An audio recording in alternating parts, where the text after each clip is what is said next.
Punjabi radio USA ਸੁਣ ਰਹੇ ਸਾਰੇ ਹੀ ਮਾਣਯੋਗ ਅਤੇ ਸਤਿਕਾਰ ਤੇ ਸਰੋਤਿਆਂ ਨੂੰ ਪਿਆਰ ਸਤਿਕਾਰ ਚ ਨਿੱਘੀ ਜਿਹੀ ਸਤਿ ਸ੍ਰੀ ਅਕਾਲ। ਸਾਨੂੰ ਜੀ ਨੂੰ ਆਖਦੇ ਹਾਂ ਸਰੋਤਿਓ ਪ੍ਰੋਗਰਾਮ ਅਪਡੇਟ ਅਮਰੀਕਾ ਅੱਜ ਦੇ ਵੀਰਵਾਰ ਦੇ ਟਰੱਕਿੰਗ ਸਪੈਸ਼ਲ ਪ੍ਰੋਗਰਾਮ ਦੇ ਵਿੱਚ ਆਪ ਸਭ ਦਾ ਸਵਾਗਤ ਹੈ। ਜੀ ਆਇਆਂ ਨੂੰ। ਹਰਜੋਤ ਸਿੰਘ ਜੀ ਆਇਆਂ ਨੂੰ ਸਵਾਗਤ ਹੈ। ਸਤਿ ਸ੍ਰੀ ਅਕਾਲ। ਧੰਨਵਾਦ ਜੀ। ਸਤਿ ਸ਼੍ਰੀ ਅਕਾਲ ਸਾਰੇ ਸਰੋਤਿਆਂ ਨੂੰ ਜੀ ਆਇਆਂ ਨੂੰ। ਅਤੇ ਸਰੋਤਿਓ ਅੱਜ ਜਿੰਨੇ ਵੀ ਸਾਡੇ ਸਰੋਤੇ ਸਾਡੇ ਸਾਰੇ ਹੀ AM station FM station iPhone Android apps ਰਾਹੀਂ ਟੈਲੀਫੋਨ ਰਾਹੀਂ ਘਰਾਂ 'ਚ ਰੇਡੀਓ ਸੈਟਸ 'ਤੇ ਫੇਸਬੁੱਕ 'ਤੇ ਦੇਖ ਰਹੇ ਹੋ ਸੁਣ ਰਹੇ ਹੋ ਸਾਰਿਆਂ ਨੂੰ ਜੀ ਆਇਆਂ ਨੂੰ ਅਤੇ ਬਹੁਤ ਹੀ ਪਿਆਰ ਅਤੇ ਸਤਿਕਾਰ ਭਰੀ ਸਤਿ ਸ਼੍ਰੀ ਅਕਾਲ। ਅਤੇ ਅੱਜ ਜਿਹੜੀ ਆ ਅਪ੍ਰੈਲ ਦੀ 4 ਤਰੀਕ ਆ ਅਤੇ ਦਿਨ ਜਿਹੜਾ ਆ ਉਹ ਵੀਰਵਾਰ ਆ ਜੀ। ਆਪਣੇ ਨਾਲ ਜੁੜ ਚੁੱਕੇ ਨੇ ਰਮਨ ਸਿੰਘ ਜੀ ਵੀ। ਰਮਨ ਜੀ ਆਇਆਂ ਨੂੰ ਸਵਾਗਤ ਹੈ। ਸਤਿ ਸ਼੍ਰੀ ਅਕਾਲ। ਸਤਿ ਸ਼੍ਰੀ ਅਕਾਲ ਜੀ ਸਾਰੇ ਸੁਣਨ ਵਾਲਿਆਂ ਨੂੰ ਪਿਆਰ ਭਰੀ ਸਤਿ ਸ਼੍ਰੀ ਅਕਾਲ। ਪ੍ਰੋਗਰਾਮ ਸ਼ੁਰੂ ਕਰਨ ਤੋਂ ਪਹਿਲਾਂ ਸਾਡੇ ਅੱਜ ਦੇ ਸਪਾਂਸਰਸ ਦਾ ਧੰਨਵਾਦ ਕਰਦੇ ਜਾਈਏ। ਖਾਲਸਾ ਇੰਸ਼ੋਰੈਂਸ ਏਜੰਸੀ, ਜਿਨ੍ਹਾਂ ਦੇ ਕੋਲੋਂ ਤੁਸੀਂ ਹਰ ਇੱਕ ਤਰੀਕੇ ਦੀ ਇੰਸ਼ੋਰੈਂਸ ਵੀ ਕਰਵਾ ਸਕਦੇ ਹੋ। ਇੰਸ਼ੋਰੈਂਸ ਬਾਰੇ ਪਤਾ ਕਰਨ ਲਈ ਕਾਲ ਕਰੋ ਨੰਬਰ 408-272-2500 ਦੇ ਉੱਤੇ। ਇਸ ਦੇ ਨਾਲ Santokh Singh, Paramjit Kaur Basi Fremont, Manjit Singh, Narinder Kaur Kular Clovis, Amarjit Singh Stockton, Karnail Singh Randhawa Sacramento, Satnam Singh, Gurwinder Singh Yuba City, Bisla ਪਰਿਵਾਰ Fresno, Binder Dhaliwal Bakersfield, Coast Hyundai trailer dealership ਵਾਲੇ, ਜਿਨ੍ਹਾਂ ਦੇ ਕੋਲੋਂ ਤੁਸੀਂ ਹੰਡਾਈ ਦੇ ਡਰਾਈਵ ਐਂਡ ਰੀਫਰ ਟ੍ਰੇਲਰਸ ਜਿਹੜੇ ਖਰੀਦ ਸਕਦੇ ਹੋ। ਹੋਰ ਮੇਕ ਮਾਡਲ ਦੀ ਇਨਵੈਂਟੋਰੀ ਵੀ ਹੈ, ਫਾਈਨੈਂਸਿੰਗ ਵੀ ਕਰਦੇ ਨੇ। ਕਾਲ ਕਰੋ 909-786-8008 ਦੇ ਉੱਤੇ।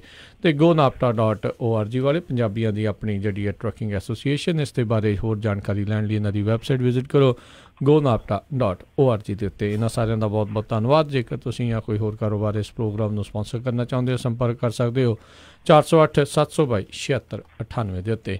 ਅਤੇ ਇੱਕ ਦੋ ਖਬਰਾਂ ਜਿਹੜੀਆਂ ਅਹਿਮ ਜਿਹੜੀਆਂ ਕਰਨ ਤੋਂ ਬਾਅਦ ਦੇ ਵਿੱਚ ਫਿਰ ਆਪਾਂ ਜਿਹੜੀਆਂ ਟਰੱਕਿੰਗ ਦੇ ਨਾਲ ਸੰਬੰਧਿਤ ਖਬਰਾਂ, ਜਿਹਦੇ ਵਿੱਚ ਡਾਇਨਾਮਿਕਸ ਦੀ ਰੂਲਿੰਗ ਦੇ ਉੱਤੇ ਜੱਜ ਨੇ ਕੀ ਆਖਿਆ ਆ, ਅਤੇ ਆਵਰਸ ਆਫ ਸਰਵਿਸ ਨੂੰ ਲੈ ਕੇ ਜਿਹੜਾ ਆ ਉਹ ਇੱਕ ਕੀ ਕਹਿ ਰਹੀ ਹੈ ਡਿਪਾਰਟਮੈਂਟ ਆਫ ਟਰਾਂਸਪੋਰਟੇਸ਼ਨ, ਉਸ ਦੇ ਬਾਰੇ ਜਿਹੜੇ ਆਪਾਂ ਵਿਸਥਾਰ 'ਚ ਜਾਣਕਾਰੀਆਂ ਜਿਹੜੀਆਂ ਸਾਂਝੀਆਂ ਕਰਾਂਗੇ। ਅਤੇ ਸਭ ਤੋਂ ਪਹਿਲੀ ਜੇ ਹਰਜੋਤ ਸਿੰਘ ਜੀ, ਅੱਜ ਇਮੀਗ੍ਰੇਸ਼ਨ ਦੇ ਨਾਲ ਵੱਡੀ ਜਿਹੜੀ ਖਬਰ ਆਈ ਆ, ਟੈਕਸਸ ਦੇ ਇਲਾਕੇ ਦੇ ਵਿੱਚ ਇੱਕ ਵੱਡੀ ਛਾਪੇਮਾਰੀ ਆਈਸ ਦੇ ਦੁਆਰਾ ਜਿਹੜੀ ਆ ਉਹ ਕੀਤੀ ਗਈ ਆ। 200 ਤੋਂ ਵੱਧ ਲੋਕਾਂ ਨੂੰ ਜਿਹੜਾ ਆ ਉੱਥੇ ਡਿਟੇਨ ਜਿਹੜਾ ਉਹ ਕਰ ਲਿਆ ਗਿਆ ਆ। ਉੱਥੇ ਦੀ ਇੱਕ ਇਲੈਕਟ੍ਰੋਨਿਕ ਕੰਪਨੀ ਦੇ ਉੱਤੇ ਜਿਹੜੀ ਉਹਨਾਂ ਨੇ ਉੱਥੇ ਛਾਪੇਮਾਰੀ ਕੀਤੀ ਆ, ਅਤੇ 280 ਗ੍ਰਿਫਤਾਰੀਆਂ ਜਿਹੜੀਆਂ ਉੱਥੇ ਉਹਨਾਂ ਨੇ ਪਾਈਆਂ ਆ। ਪਿਛਲੇ ਕਹਿੰਦੇ ਆ 10 ਸਾਲਾਂ ਦੇ ਵਿੱਚ ਇਹ ਇੱਕ ਸਭ ਤੋਂ ਵੱਡੀ ਜਿਹੜੀ ਛਾਪੇਮਾਰੀ ਆ ਉਹ ਦੇਖੀ ਗਈ ਆ। ਇਸ ਤੋਂ ਪਹਿਲਾਂ 400 ਲੋਕਾਂ ਨੂੰ ਇੱਕ ਵੱਡੀ ਛਾਪੇਮਾਰੀ 'ਚ ਗ੍ਰਿਫਤਾਰ ਕੀਤਾ ਗਿਆ ਸੀ 2008 ਸੰਨ ਦੇ ਵਿੱਚ, ਅਤੇ ਉਹ ਆਈ ਥਿੰਕ ਆਇਓਵਾ ਦੇ ਵਿੱਚ ਕੀਤਾ ਸੀਗਾ। ਅਤੇ ਇਸ ਤੋਂ ਪਹਿਲਾਂ ਵੀ ਹਰਜੋਤ ਸਿੰਘ ਜੀ ਆਈਸ ਦੇ ਦੁਆਰਾ ਲਗਾਤਾਰ ਜਿਹੜੀਆਂ ਵੱਡੀਆਂ ਛਾਪੇਮਾਰੀਆਂ ਜਿਹੜੀਆਂ ਕੀਤੀਆਂ ਜਾ ਚੁੱਕੀਆਂ ਨੇ। ਕਈ ਥਾਵਾਂ ਦੇ ਉੱਤੇ ਐਗਰੀਕਲਚਰ ਦੇ ਨਾਲ ਸੰਬੰਧਿਤ, ਉਹਨਾਂ ਥਾਵਾਂ ਦੇ ਉੱਤੇ ਕਿਤੇ ਟ੍ਰੇਲਰ ਪਲਾਂਟ ਆ ਜਿਹੜਾ ਸੀਗਾ, ਉੱਥੇ ਇਹਨਾਂ ਨੇ ਛਾਪੇਮਾਰੀ ਕੀਤੀ ਆ। ਸੋ ਜਿਹੜੀ ਆਈਸ ਦੀ ਹੋਮਲੈਂਡ ਸਿਕਿਉਰਿਟੀ ਇਨਵੈਸਟੀਗੇਸ਼ਨ ਦੀ ਡਿਵੀਜ਼ਨ ਆ, ਕਹਿੰਦੇ ਉਹਨਾਂ ਨੂੰ ਕੁਛ ਜਿਹੜੀਆਂ ਸੂਹਾਂ ਮਿਲੀਆਂ ਸੀ ਇਸ ਕੰਪਨੀ CVE ਟੈਕਨੋਲੋਜੀ ਗਰੁੱਪ ਦੇ ਬਾਬਤ ਵੀ ਇਹਨਾਂ ਨੇ ਅਨਡਾਕੂਮੈਂਟਡ ਲੋਕਾਂ ਨੂੰ ਹਾਇਰ ਕੀਤਾ ਹੋਇਆ ਆ। ਅਤੇ ਕਹਿੰਦੇ ਉਹਨਾਂ ਦੇ I-9 ਫਾਰਮਸ ਦਾ ਜਦੋਂ ਆਡਿਟ ਕੀਤਾ ਗਿਆ ਅਤੇ ਉਹਨਾਂ ਨੂੰ ਦੇਖਿਆ ਗਿਆ ਵੀ ਇਸ ਦੇ ਵਿੱਚ ਕਾਫੀ ਜਿਹੜਾ ਫਰਕ ਹੈਗਾ ਆ। ਅਤੇ ਉਸ ਤੋਂ ਬਾਅਦ ਦੇ ਵਿੱਚ ਅੱਜ ਕਹਿੰਦੇ ਛਾਪੇਮਾਰੀਆਂ ਕੀਤੀਆਂ ਅਤੇ ਕਈ ਬੱਸਾਂ ਭਰ ਕੇ ਜਿਹੜੇ ਆ ਉਹ ਲੈ ਕੇ ਗਏ ਨੇ। ਜੀ ਬਿਲਕੁਲ। ਪ੍ਰੈਜ਼ੀਡੈਂਟ ਟਰੰਪ ਨੇ ਇਹ ਕਿਹਾ ਸੀ ਵੀ ਇਕੱਲੇ ਅਸੀਂ ਹੁਣ ਇੰਡੀਵਿਜੂਅਲ ਜਿਹੜੇ ਅਨਡਾਕੂਮੈਂਟਡ ਉਹਨਾਂ ਪਿੱਛੇ ਨਹੀਂ, ਜਿਹੜੇ ਬਿਜ਼ਨਸਿਸ ਆ ਜਿਹੜੇ ਹਾਇਰ ਕਰਦੇ ਹੈਗੇ ਅਨਡਾਕੂਮੈਂਟਡ ਬੰਦਿਆਂ ਨੂੰ, ਉਹਨਾਂ ਦੇ ਪਿੱਛੇ ਵੀ ਜਾਵਾਂਗੇ। ਅਤੇ ਪਿਛਲੇ ਸਾਲ 7-11 ਦੇ ਉੱਤੋਂ ਵੀ ਬਹੁਤ ਸਾਰੇ ਜਿਹੜੇ ਆ ਸਟੋਰਾਂ 'ਤੇ ਛਾਪੇ ਮਾਰ ਕੇ ਜਿਹੜੇ ਲੋਕ ਫੜੇ ਸੀ। ਅਗਲੀ ਖਬਰ ਵੱਲ ਚੱਲੀਏ। ਜਿਹੜੇ ਕਹਿੰਦੇ ਪਈ ਜਿਹੜਾ ਜਹਾਜ਼ ਇਥੋਪੀਅਨ ਏਅਰਲਾਈਨ ਦਾ ਕਰੈਸ਼ ਹੋਇਆ ਸੀ, ਕਹਿੰਦੇ ਸਿਮਿਲਰਲੀ ਇਹ ਜਿਹੜਾ ਇੰਡੋਨੇਸ਼ੀਆ ਦੇ ਵਿੱਚ ਲਾਇਨ ਏਅਰ ਕਰੈਸ਼ ਹੋਇਆ ਸੀ, ਉਹਨਾਂ ਦੀਆਂ ਸਿਮਿਲੈਰਿਟੀ ਦੋਨਾਂ ਦੀਆਂ ਸੇਮ ਹੈਗੀਆਂ। ਹੁਣ ਜਿਹੜੀਆਂ ਪ੍ਰੀਲਿਮਿਨਰੀ ਇਨਵੈਸਟੀਗੇਸ਼ਨ ਹੋਈ ਹੈਗੀ ਆ, ਉਹਦੇ ਮੁਤਾਬਕ ਕਹਿੰਦੇ ਪਈ ਜਿਹੜਾ ਪਾਇਲਟ ਸੀ ਇਥੋਪੀਅਨ ਏਅਰਲਾਈਨ ਦਾ, ਉਹ ਬਿਲਕੁਲ ਉਸਨੇ ਸਾਰਾ ਪ੍ਰੋਸੀਜਰ ਫੋਲੋ ਕੀਤਾ। ਉਸਨੇ ਜਿਹੜਾ ਆਟੋਮੇਟਡ ਸਿਸਟਮ ਸੀ ਉਹਨੂੰ ਵੀ ਜਿਹੜਾ ਸ਼ਟਡਾਊਨ ਵਾਲਾ ਫੋਲੋ ਕੀਤਾ। ਕਹਿੰਦੇ ਜਿਹੜਾ ਉਹਦਾ ਨੋਜ਼ ਡਾਈਵ ਕਰਦਾ ਸੀ, ਦੋਨੋਂ ਪਾਇਲਟ ਜਿਹੜੇ ਉਹਨਾਂ ਨੇ ਟਰਾਈ ਕੀਤੀ ਅਪ ਕਰਨ ਦੀ, ਪਰ ਨਹੀਂ ਹੋ ਸਕਿਆ। ਸੋ ਇਹ ਰਿਪੋਰਟਸ ਤੋਂ ਇਹੀ ਲੱਗਦਾ ਪਈ ਜਿਹੜੇ ਇਹ ਜਹਾਜ਼ ਸੀਗੇ, ਇਹਨਾਂ ਦੋਨਾਂ ਹੀ ਜਹਾਜ਼ਾਂ ਦੇ ਵਿੱਚ ਇਹ ਨੁਕਸ ਸੀਗਾ, ਇਸੇ ਕਰਕੇ ਕਰੈਸ਼ ਹੋਏ ਆ। ਅਤੇ ਇਹ ਇੱਕ ਹੁਣ ਵੱਡੀ ਪ੍ਰੋਬਲਮ ਆ FAA ਲਈ ਵੀ ਅਤੇ ਬੋਇੰਗ ਕੰਪਨੀ ਲਈ ਵੀ। ਜੀ ਸੋ ਦੇਖਦੇ ਹਾਂ ਇਸ ਦੇ ਵਿੱਚ ਕੀ ਜਿਹੜਾ ਉਹ ਬਣੇਗਾ। ਉਧਰ ਜੇ ਗੱਲਬਾਤ ਕਰਦੇ ਜਾਈਏ ਵੀ ਡੈਮੋਕ੍ਰੇਟਸ ਦੇ ਖਿਲਾਫ ਤੇ ਜਿਹੜੇ ਟਰੰਪ ਐਡਮਿਨਿਸਟ੍ਰੇਸ਼ਨ ਉਹਨਾਂ ਦੇ ਖਿਲਾਫ ਜਿਹੜਾ ਇਹਨਾਂ ਦਾ ਵਿਵਾਦ ਆ ਉਹ ਲਗਾਤਾਰ ਗਹਿਰਾਉਂਦਾ ਜਾ ਰਿਹਾ, ਵੱਧਦਾ ਜਾ ਰਿਹਾ ਆ। ਕੱਲ੍ਹ ਕਹਿੰਦੇ ਆ ਵੀ ਕੁਛ ਡੈਮੋਕ੍ਰੇਟਸ ਨੇ IRS ਨੂੰ subpoena ਜਿਹੜਾ ਘੱਲਿਆ, ਜਿਸ ਦੇ ਵਿੱਚ ਰਾਸ਼ਟਰਪਤੀ ਟਰੰਪ ਦੇ ਪਿਛਲੇ 6 ਸਾਲਾਂ ਦੇ ਜਿਹੜੇ ਟੈਕਸ ਡਾਕੂਮੈਂਟਸ ਆ ਉਹਨਾਂ ਦੀ ਮੰਗ ਕੀਤੀ ਹੈ, ਟੈਕਸ ਰਿਟਰਨਸ ਦੀ ਉਸ ਦੇ ਵਿੱਚ ਮੰਗ ਕੀਤੀ ਆ। ਸੋ ਦੇਖਦੇ ਹਾਂ ਇਸ ਦੇ ਵਿੱਚ ਕੀ ਬਣਦਾ ਆ। ਅਤੇ ਉੱਧਰ ਜਿਹੜਾ ਮਿਊਲਰ ਰਿਪੋਰਟ ਨੂੰ ਲੈ ਕੇ ਅਜੇ ਵੀ ਕਸ਼ਮਕਸ਼ ਦੋਨਾਂ ਹੀ ਪਾਸੇ ਜਿਹੜੀ ਉਹ ਜਾਰੀ ਆ। ਅਤੇ ਜਿਹੜੇ ਹੁਣ ਦੇਖੋ ਕਹਿੰਦੇ ਆ ਵੀ ਘੱਟੋ ਘੱਟ ਜੋ ਮਰਜ਼ੀ ਹੋਵੇ ਇਸ ਰਿਪੋਰਟ ਨੂੰ ਕਾਂਗਰਸ ਦੇ ਸਾਹਮਣੇ ਅਨਰਿਡੈਕਟਡ ਜਿਹੜਾ ਉਹ ਜ਼ਰੂਰ ਪੇਸ਼ ਕਰਨਾ ਚਾਹੀਦਾ ਹੈ। ਉਹਨਾਂ ਦੀ ਨੈਸ਼ਨਲ ਸਿਕਿਉਰਿਟੀ ਦੀ ਕਲੀਅਰੈਂਸ ਜਿਹੜੀ ਉਹ ਹੁੰਦੀ ਆ ਅਤੇ ਇੰਨਾ ਜਿਹੜਾ ਉਹ ਪਤਾ ਲੱਗਣਾ ਚਾਹੀਦਾ ਵੀ ਉਸ ਰਿਪੋਰਟ ਦੇ ਵਿੱਚ ਕੀ ਹੈਗਾ ਆ। ਹੁਣ ਰਿਪਬਲਿਕਨਸ ਅਤੇ ਰਾਸ਼ਟਰਪਤੀ ਟਰੰਪ ਜਿਹੜੇ ਲਗਾਤਾਰ ਦਾਅਵੇ ਕਰਦੇ ਜਾ ਰਹੇ ਆ ਵੀ ਮੈਨੂੰ ਐਗਜ਼ੋਨਰੇਟ ਕਰਤਾ ਇਸ ਰਿਪੋਰਟ ਦੇ ਵਿੱਚ, ਮੈਨੂੰ ਬਿਲਕੁਲ ਬਰੀ ਕਰ ਦਿੱਤਾ, ਕਲੀਨ ਚਿੱਟ ਮਿਲ ਗਈ ਆ। ਅਤੇ ਫਿਰ ਇਸ ਰਿਪੋਰਟ ਨੂੰ ਦਿਖਾਉਣ ਦੇ ਵਿੱਚ ਕਿਉਂ ਇੰਨਾ ਉਹ ਪਿੱਛੇ ਹੋ ਰਿਹਾ ਅਤੇ ਕਿਉਂ ਇੱਦਾਂ ਕੀਤਾ ਜਾ ਰਿਹਾ ਆ ਵੀ ਉਹ ਰਿਪੋਰਟ ਨਾ ਦਿਖਾਈ ਜਾਵੇ। ਇਹ ਤਾਂ ਸਗੋਂ ਉਹਨਾਂ ਨੂੰ ਖੁਦ ਵੱਧ ਕੇ ਅੱਗੇ ਹੋ ਕੇ ਦਿਖਾਉਣੀ ਚਾਹੀਦੀ ਆ ਵੀ ਜੇ ਇਸ ਰਿਪੋਰਟ ਦੇ ਵਿੱਚ ਉਹਨੂੰ ਵਿੰਡੀਕੇਟ ਕੀਤਾ ਜਾ ਰਿਹਾ ਆ, ਐਗਜ਼ੋਨਰੇਟ ਕੀਤਾ ਜਾ ਰਿਹਾ, ਕਲੀਨ ਚਿੱਟ ਮਿਲ ਰਹੀ ਆ, ਉਹ ਤਾਂ ਆਪ ਦਿਖਾਉਣੀ ਚਾਹੀਦੀ ਆ, ਨਾ ਕਿ ਉਸ ਦੇ ਉੱਤੇ ਜਿਹੜੀ ਕਿਸੇ ਤਰੀਕੇ ਦੀ ਰੋਕ ਜਿਹੜੀ ਉਹ ਲਾਉਣੀ ਚਾਹੀਦੀ ਆ। ਲੈਟਸ ਸੀ ਜਿਹੜਾ ਇਸ ਦੇ ਵਿੱਚ ਹੁਣ ਅੱਗੇ ਕੀ ਬਣਦਾ ਆ। ਕੁਛ ਕੁ ਹੋਰ ਜਿਹੜੇ ਹਫ਼ਤੇ ਆ ਉਹ ਉੱਦਾਂ ਵਿਲੀਅਮ ਬਾਰ ਉਹਨਾਂ ਨੇ ਕਿਹਾ ਸੀਗਾ ਵੀ ਅਸੀਂ ਰਿਡੈਕਟਡ ਜਿਹੜੀ ਉਹ ਪੇਸ਼ ਕਰਾਂਗੇ, ਪਰ ਕਾਂਗਰਸ ਵਾਲੇ ਚਾਹੁੰਦੇ ਨੇ ਵੀ ਚਾਹੇ ਜੋ ਮਰਜ਼ੀ ਹੋ ਜਾਵੇ ਵੀ ਅਨਰਿਡੈਕਟਡ ਹੀ ਜਿਹੜੀ ਆ ਉਹ ਪੇਸ਼ ਹੋਣੀ ਚਾਹੀਦੀ ਆ। ਅਗਲੀ ਖਬਰ ਕੰਟੱਕੀ ਤੋਂ ਆ ਰਹੀ ਆ। ਕੰਟੱਕੀ ਦੇ ਵਿੱਚ ਇੱਕ 14 ਸਾਲਾਂ ਦਾ ਬੱਚਾ ਕਹਿੰਦੇ ਉਹ ਹੁਣ ਲੱਭਿਆ ਆ, ਜੋ ਕਿ 8 ਸਾਲ ਪਹਿਲਾਂ ਜਿਹਨੂੰ ਕਿਡਨੈਪ ਕੀਤਾ ਗਿਆ ਸੀ। ਅਤੇ ਉਹ ਕਹਿੰਦੇ ਵੀ ਮੈਂ ਆਪਣੇ ਕਿਡਨੈਪਰ ਤੋਂ ਬਚ ਕੇ ਬਾਹਰ ਨਿਕਲ ਆਇਆ ਅਤੇ ਉਹਨੂੰ ਪੁਲਿਸ ਨੂੰ ਕਿਸੇ ਨੇ ਰਿਪੋਰਟ ਕੀਤਾ। ਅਤੇ 14 ਸਾਲਾਂ ਦਾ ਇਹ ਜਿਹੜਾ ਬੱਚਾ ਆ ਜਿਸ ਦਾ ਨਾਂ ਟਿਮਥੀ ਪਿਟਜ਼ਨ ਆ, ਜਿਹੜਾ 8 ਸਾਲ ਪਹਿਲਾਂ ਇਹਨੂੰ ਕਿਡਨੈਪ ਕੀਤਾ ਗਿਆ ਸੀ, ਜਦੋਂ 6 ਸਾਲਾਂ ਦਾ ਸੀ। ਇਲੀਨਾਇ ਸਟੇਟ ਦੇ ਵਿੱਚ ਕਿਡਨੈਪ ਕੀਤਾ ਗਿਆ ਸੀ ਅਤੇ ਹੁਣ ਕੰਟੱਕੀ ਦੇ ਵਿੱਚ ਇਹਨੂੰ ਲੱਭਿਆ ਗਿਆ ਹੈ। ਬਿਲਕੁਲ, ਇਹ ਹਰਜੋਤ ਸਿੰਘ ਜੀ ਥੋੜ੍ਹਾ ਜਿਹਾ ਇਸ ਦੇ ਵਿੱਚ ਗੁੰਝਲਦਾਰ ਮਸਲਾ ਇਸ ਲਈ ਬਣਿਆ, ਇਹ ਟੀਨ ਦਾਅਵਾ ਕਰਦਾ ਆ ਵੀ ਮੈਂ ਉਹੀ ਬੱਚਾ ਆ। ਸੋ ਅਜੇ ਇਸ ਦੇ ਬਾਰੇ ਪੁਸ਼ਟੀ ਜਿਹੜੀ ਆ ਉਹ ਅਧਿਕਾਰੀਆਂ ਦੇ ਦੁਆਰਾ ਨਹੀਂ ਕੀਤੀ ਗਈ ਵੀ ਕੀ ਵਾਕਿਆ ਹੀ ਉਹੀ ਬੱਚਾ ਹੈ ਜਿਹੜਾ 8 ਸਾਲ ਪਹਿਲਾਂ ਜਿਹੜਾ ਲਾਪਤਾ ਹੋਇਆ ਸੀਗਾ ਜਾਂ ਕੌਣ ਹੈਗਾ। ਸੋ ਪਰ ਜੇ ਉਹ ਮਿਲ ਜਾਊਗਾ ਤਾਂ ਚਲੋ ਪਰਿਵਾਰ ਨੂੰ ਥੋੜ੍ਹਾ ਆਸਰਾ ਜਿਹੜਾ ਇਸ ਚੀਜ਼ ਦਾ ਜਿਹੜਾ ਹੋ ਜਾਊਗਾ, ਚਾਹੇ 8 ਸਾਲਾਂ ਬਾਅਦ ਹੀ ਜਿਹੜਾ ਆ ਉਹ ਮਿਲਿਆ ਹੋਵੇ। ਅਤੇ ਅਗਲੀ ਜਿਹੜੀਆਂ ਹੁਣ ਆਪਾਂ ਕੁਛ ਟਰੱਕਿੰਗ ਦੀਆਂ ਜਿਹੜੀਆਂ ਖਬਰਾਂ ਆ ਹਰਜੋਤ ਸਿੰਘ ਜੀ ਉਸ ਦੇ ਉੱਤੇ ਨਜ਼ਰ ਮਾਰਦੇ ਹਾਂ। ਡਾਇਨਾਮੈਕਸ ਦੀ ਜਿਹੜੀ ਰੂਲਿੰਗ ਆ ਜਿਹੜੇ ਕੁਛ ਮਹੀਨੇ ਪਹਿਲਾਂ ਕੈਲੀਫੋਰਨੀਆ ਦੇ ਸੁਪਰੀਮ ਕੋਰਟ ਤੋਂ ਆਈ ਆ, ਜਿਸ ਦੇ ਵਿੱਚ ਇੰਡੀਪੈਂਡੈਂਟ ਕੰਟਰੈਕਟਰ ਅਤੇ ਉਹ ਕੀ ਐਜ਼ ਏ ਇੰਪਲੋਇਰ ਦੇ ਐਜ਼ ਏ ਇੰਪਲੋਈ ਗਿਣੇ ਜਾਣਗੇ, ਉਸ ਨੂੰ ਲੈ ਕੇ ਕਾਫੀ ਹੜਕੰਪ ਜਿਹੜਾ ਮਚਿਆ ਹੋਇਆ ਆ। ਅਤੇ ਹੁਣ ਰੀਸੈਂਟਲੀ ਇੱਕ ਫੈਡਰਲ ਜੱਜ ਨੇ ਜਿਹੜੀ ਟਰੱਕਿੰਗ ਇੰਡਸਟਰੀ ਦੇ ਦੁਆਰਾ ਚੈਲੰਜ ਕੀਤਾ ਗਿਆ ਸੀ ਇਸ ਰੂਲਿੰਗ ਨੂੰ, ਇੰਡੀਪੈਂਡੈਂਟ ਕੰਟਰੈਕਟਰਸ ਦੀ ਰੂਲਿੰਗ ਨੂੰ, ਉਹਨਾਂ ਨੇ ਇਹ ਰੂਲਿੰਗ ਜਿਹੜੀ ਇਸ ਚੈਲੰਜ ਨੂੰ ਡਿਸਮਿਸ ਕਰ ਦਿੱਤਾ, ਖਾਰਜ ਕਰ ਦਿੱਤਾ ਹੈ। ਰਮਨ ਜੀ ਕੀ ਹੈ ਇਸ ਪੂਰੇ ਮਾਮਲੇ ਦੇ ਵਿੱਚ, ਕਿੱਥੇ ਇਹ ਪੂਰਾ ਕੇਸ ਚੱਲਿਆ ਸੀ? ਜੀ ਬਿਲਕੁਲ, ਪਹਿਲਾਂ ਤਾਂ ਮੈਂ ਸਾਰੇ ਸਰੋਤਿਆਂ ਕੋਲੋਂ ਮਾਫੀ ਮੰਗਦਾ ਕਿ ਮੈਂ ਲਾਸਟ ਵੀਕ ਜਿਹੜਾ ਨਹੀਂ ਹਾਜ਼ਰ ਹੋ ਸਕਿਆ, ਏਅਰਲਾਈਨ ਦੇ ਵਿੱਚ ਸੀਗਾ, ਆਪਣੀ ਜਹਾਜ਼ ਦੇ ਵਿੱਚ ਸੀਗਾ, ਇਸ ਕਰਕੇ ਨਹੀਂ ਆ ਸਕਿਆ ਪ੍ਰੋਗਰਾਮ ਤੇ। ਤੇ ਜਿਹੜਾ ਇਹ ਡਾਇਨਾਮਿਕਸ ਡਿਸੀਜਨ ਹੈਗਾ, ਜਿਹੜਾ ਆਪਾਂ ਪਿਛਲੇ ਕਾਫੀ ਮਹੀਨਿਆਂ ਦੇ ਤੋਂ ਆਪਾਂ ਗੱਲਬਾਤ ਕਰ ਰਹੇ ਹਾਂ, ਔਰ ਮੈਂ ਮੇਰੇ ਖਿਆਲ ਪਿਛਲੇ 3 ਮਹੀਨੇ ਤੋਂ ਇੱਥੇ ਸੈਕਰਾਮੈਂਟੋ ਕੈਪੀਟਲ ਦੇ ਵਿੱਚ ਆਣ ਕੇ ਵੱਖਰੇ ਵੱਖਰੇ ਜਿਹੜੇ ਅਸੈਂਬਲੀਮੈਨ ਹੈਗੇ ਆ, ਸੈਨੇਟਰ ਹੈਗੇ, ਉਹਨਾਂ ਨੂੰ ਮਿਲ ਰਹੇ ਆ ਔਰ ਉਹਨਾਂ ਨੂੰ ਇਹ ਚੀਜ਼ ਦੱਸ ਰਹੇ ਆ ਕਿ ਇਸ ਚੀਜ਼ ਨੂੰ ਜਿਹੜਾ ਆ ਇਹ ਕਿਸ ਤਰ੍ਹਾਂ ਤੁਸੀਂ ਇਸ ਚੀਜ਼ ਦੇ ਹੱਕ 'ਚ ਆਉਣਾ ਹੈ ਔਰ ਕਿਸ ਤਰ੍ਹਾਂ ਕੀ ਕਰਨਾ ਹੈ, ਉਹਨਾਂ ਨੂੰ ਅਪੀਲ ਕਰ ਰਹੇ ਆ ਜਾਂ ਗੱਲਬਾਤ ਕਰ ਰਹੇ ਉਹਨਾਂ ਨਾਲ। ਸੋ ਇੱਦਾਂ ਹੀ ਜਿਹੜੇ 2 ਟਰੱਕਿੰਗ ਐਸੋਸੀਏਸ਼ਨਸ ਹੈਗੀਆਂ ਆਪਣੀਆਂ ਕੈਲੀਫੋਰਨੀਆ ਬੇਸਡ ਹੈਗੀਆਂ, ਇੱਕ ਤਾਂ ਵੈਸਟਰਨ ਸਟੇਟ ਟਰੱਕਿੰਗ ਐਸੋਸੀਏਸ਼ਨ ਆ, ਉਹਨਾਂ ਨੇ ਲਾਸੂਟ ਲਾਸਟ ਈਅਰ ਫਾਈਲ ਕੀਤਾ ਸੀਗਾ ਅਗੇਂਸਟ ਇਸ ਡਿਸੀਜਨ ਤੇ ਕਿ ਟਰੱਕਿੰਗ ਇੰਡਸਟਰੀ ਨੂੰ ਇਸ ਤੋਂ ਬਾਹਰ ਰੱਖਿਆ ਜਾਵੇ, ਇਸ ਡਿਸੀਜਨ ਤੋਂ ਬਾਹਰ ਰੱਖਿਆ ਜਾਵੇ। ਇਸ ਤਰ੍ਹਾਂ ਹੀ ਜਿਹੜਾ ਦੂਸਰਾ ਲਾਸੂਟ ਆ ਉਹ ਕੈਲੀਫੋਰਨੀਆ ਟਰੱਕਿੰਗ ਐਸੋਸੀਏਸ਼ਨ ਨੇ ਜਿਹੜਾ ਉਹ ਪੁੱਟ ਟੂਗੈਦਰ ਕੀਤਾ ਸੀਗਾ, ਤੇ ਉਹਨਾਂ ਦਾ ਵੀ ਕੇਸ ਸੇਮ ਹੈਗਾ। ਸੋ ਅਸੀਂ as NAPTA North American Punjabi trucking association ਦੇ ਤੌਰ ਤੇ ਅਸੀਂ ਦੋਨੋਂ ਜਿਹੜੀਆਂ ਐਸੋਸੀਏਸ਼ਨ ਆ ਉਹਨਾਂ ਦੇ ਨਾਲ ਹੈਂਡ ਇਨ ਹੈਂਡ ਕੰਮ ਕਰ ਰਹੇ। ਜਿਹੜੀ ਹੋਰ ਵੀ ਜਿਹੜੇ ਆਪਣੇ ਬੇ ਏਰੀਏ ਤੋਂ ਕਾਫੀ ਕੰਪਨੀਜ਼ ਹੈਗੀਆਂ ਸਟਰਗਲ ਕਰ ਰਹੀਆਂ ਇਹਦੇ ਵਿੱਚ, ਉਹਨਾਂ ਨਾਲ ਕੰਮ ਕਰਦੇ ਪਏ ਆ ਕਿ ਤਾਂ ਕਿ ਅਸੀਂ ਵੀ ਆਪਣਾ ਜਿਹੜਾ 2 ਸੈਂਟਸ ਹੈਗਾ ਇਹਦੇ ਵਿੱਚ ਜ਼ਰੂਰ ਪਾ ਸਕੀਏ। ਤੇ ਹੁਣ ਜਿਹੜਾ ਪ੍ਰੋਬਲਮ ਆਈ ਆ, ਪ੍ਰੋਬਲਮ ਕੀ ਆਈ ਆ ਕਿ ਜਿਹੜਾ ਲਾਅਸੂਟ ਵੈਸਟਰਨ ਸਟੇਟ ਟਰੱਕਿੰਗ ਐਸੋਸੀਏਸ਼ਨ ਨੇ ਕੀਤਾ ਸੀਗਾ, ਉਹ ਲਾਅਸੂਟ ਜਿਹੜਾ ਆ ਉਹ ਫੈਡਰਲ ਜੱਜ ਨੇ ਡਿਸਮਿਸ ਕਰਤਾ ਜਾਂ ਥਰੋ ਆਊਟ ਕਰਤਾ ਕਿ ਨਹੀਂ, ਇਹ ਨਹੀਂ ਹੋ ਸਕਦਾ, ਇਹ ਨਹੀਂ ਕਰ ਸਕਦੇ।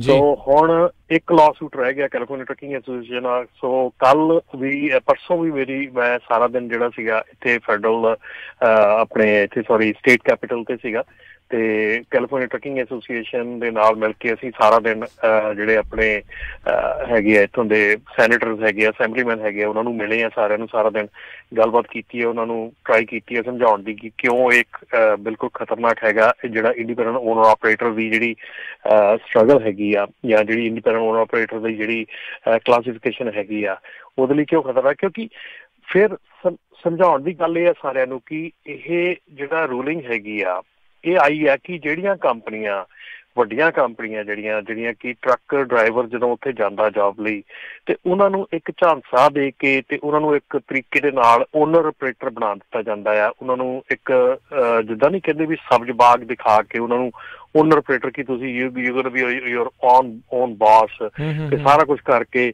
ਤੇ ਉਹਨਾਂ ਨੂੰ ਉਹ, ਪਰ at the end of the year ਉਹ ਬੰਦੇ ਜਿਹੜੇ ਆ ਉਹ ਬਿਲਕੁਲ ਉਹਨਾਂ ਦੇ ਜਿਹੜੇ ਇੱਕ ਕਹਿੰਦੇ ਚੱਕਰ ਵਿਊ ਚ ਫਸ ਕੇ ਰਹਿ ਜਾਂਦੇ ਆ, ਤੇ ਉਹ ਐਕਚੁਅਲ ਦੇ ਵਿੱਚ ਜਿਹੜਾ ਬਾਹਰ ਓਨਰ ਆਪਰੇਟਰ ਹੈਗਾ ਉਹਦੇ ਤੋਂ ਕਿਤੇ ਘੱਟ ਪੈਸੇ ਬਣਾਉਂਦੇ ਆ।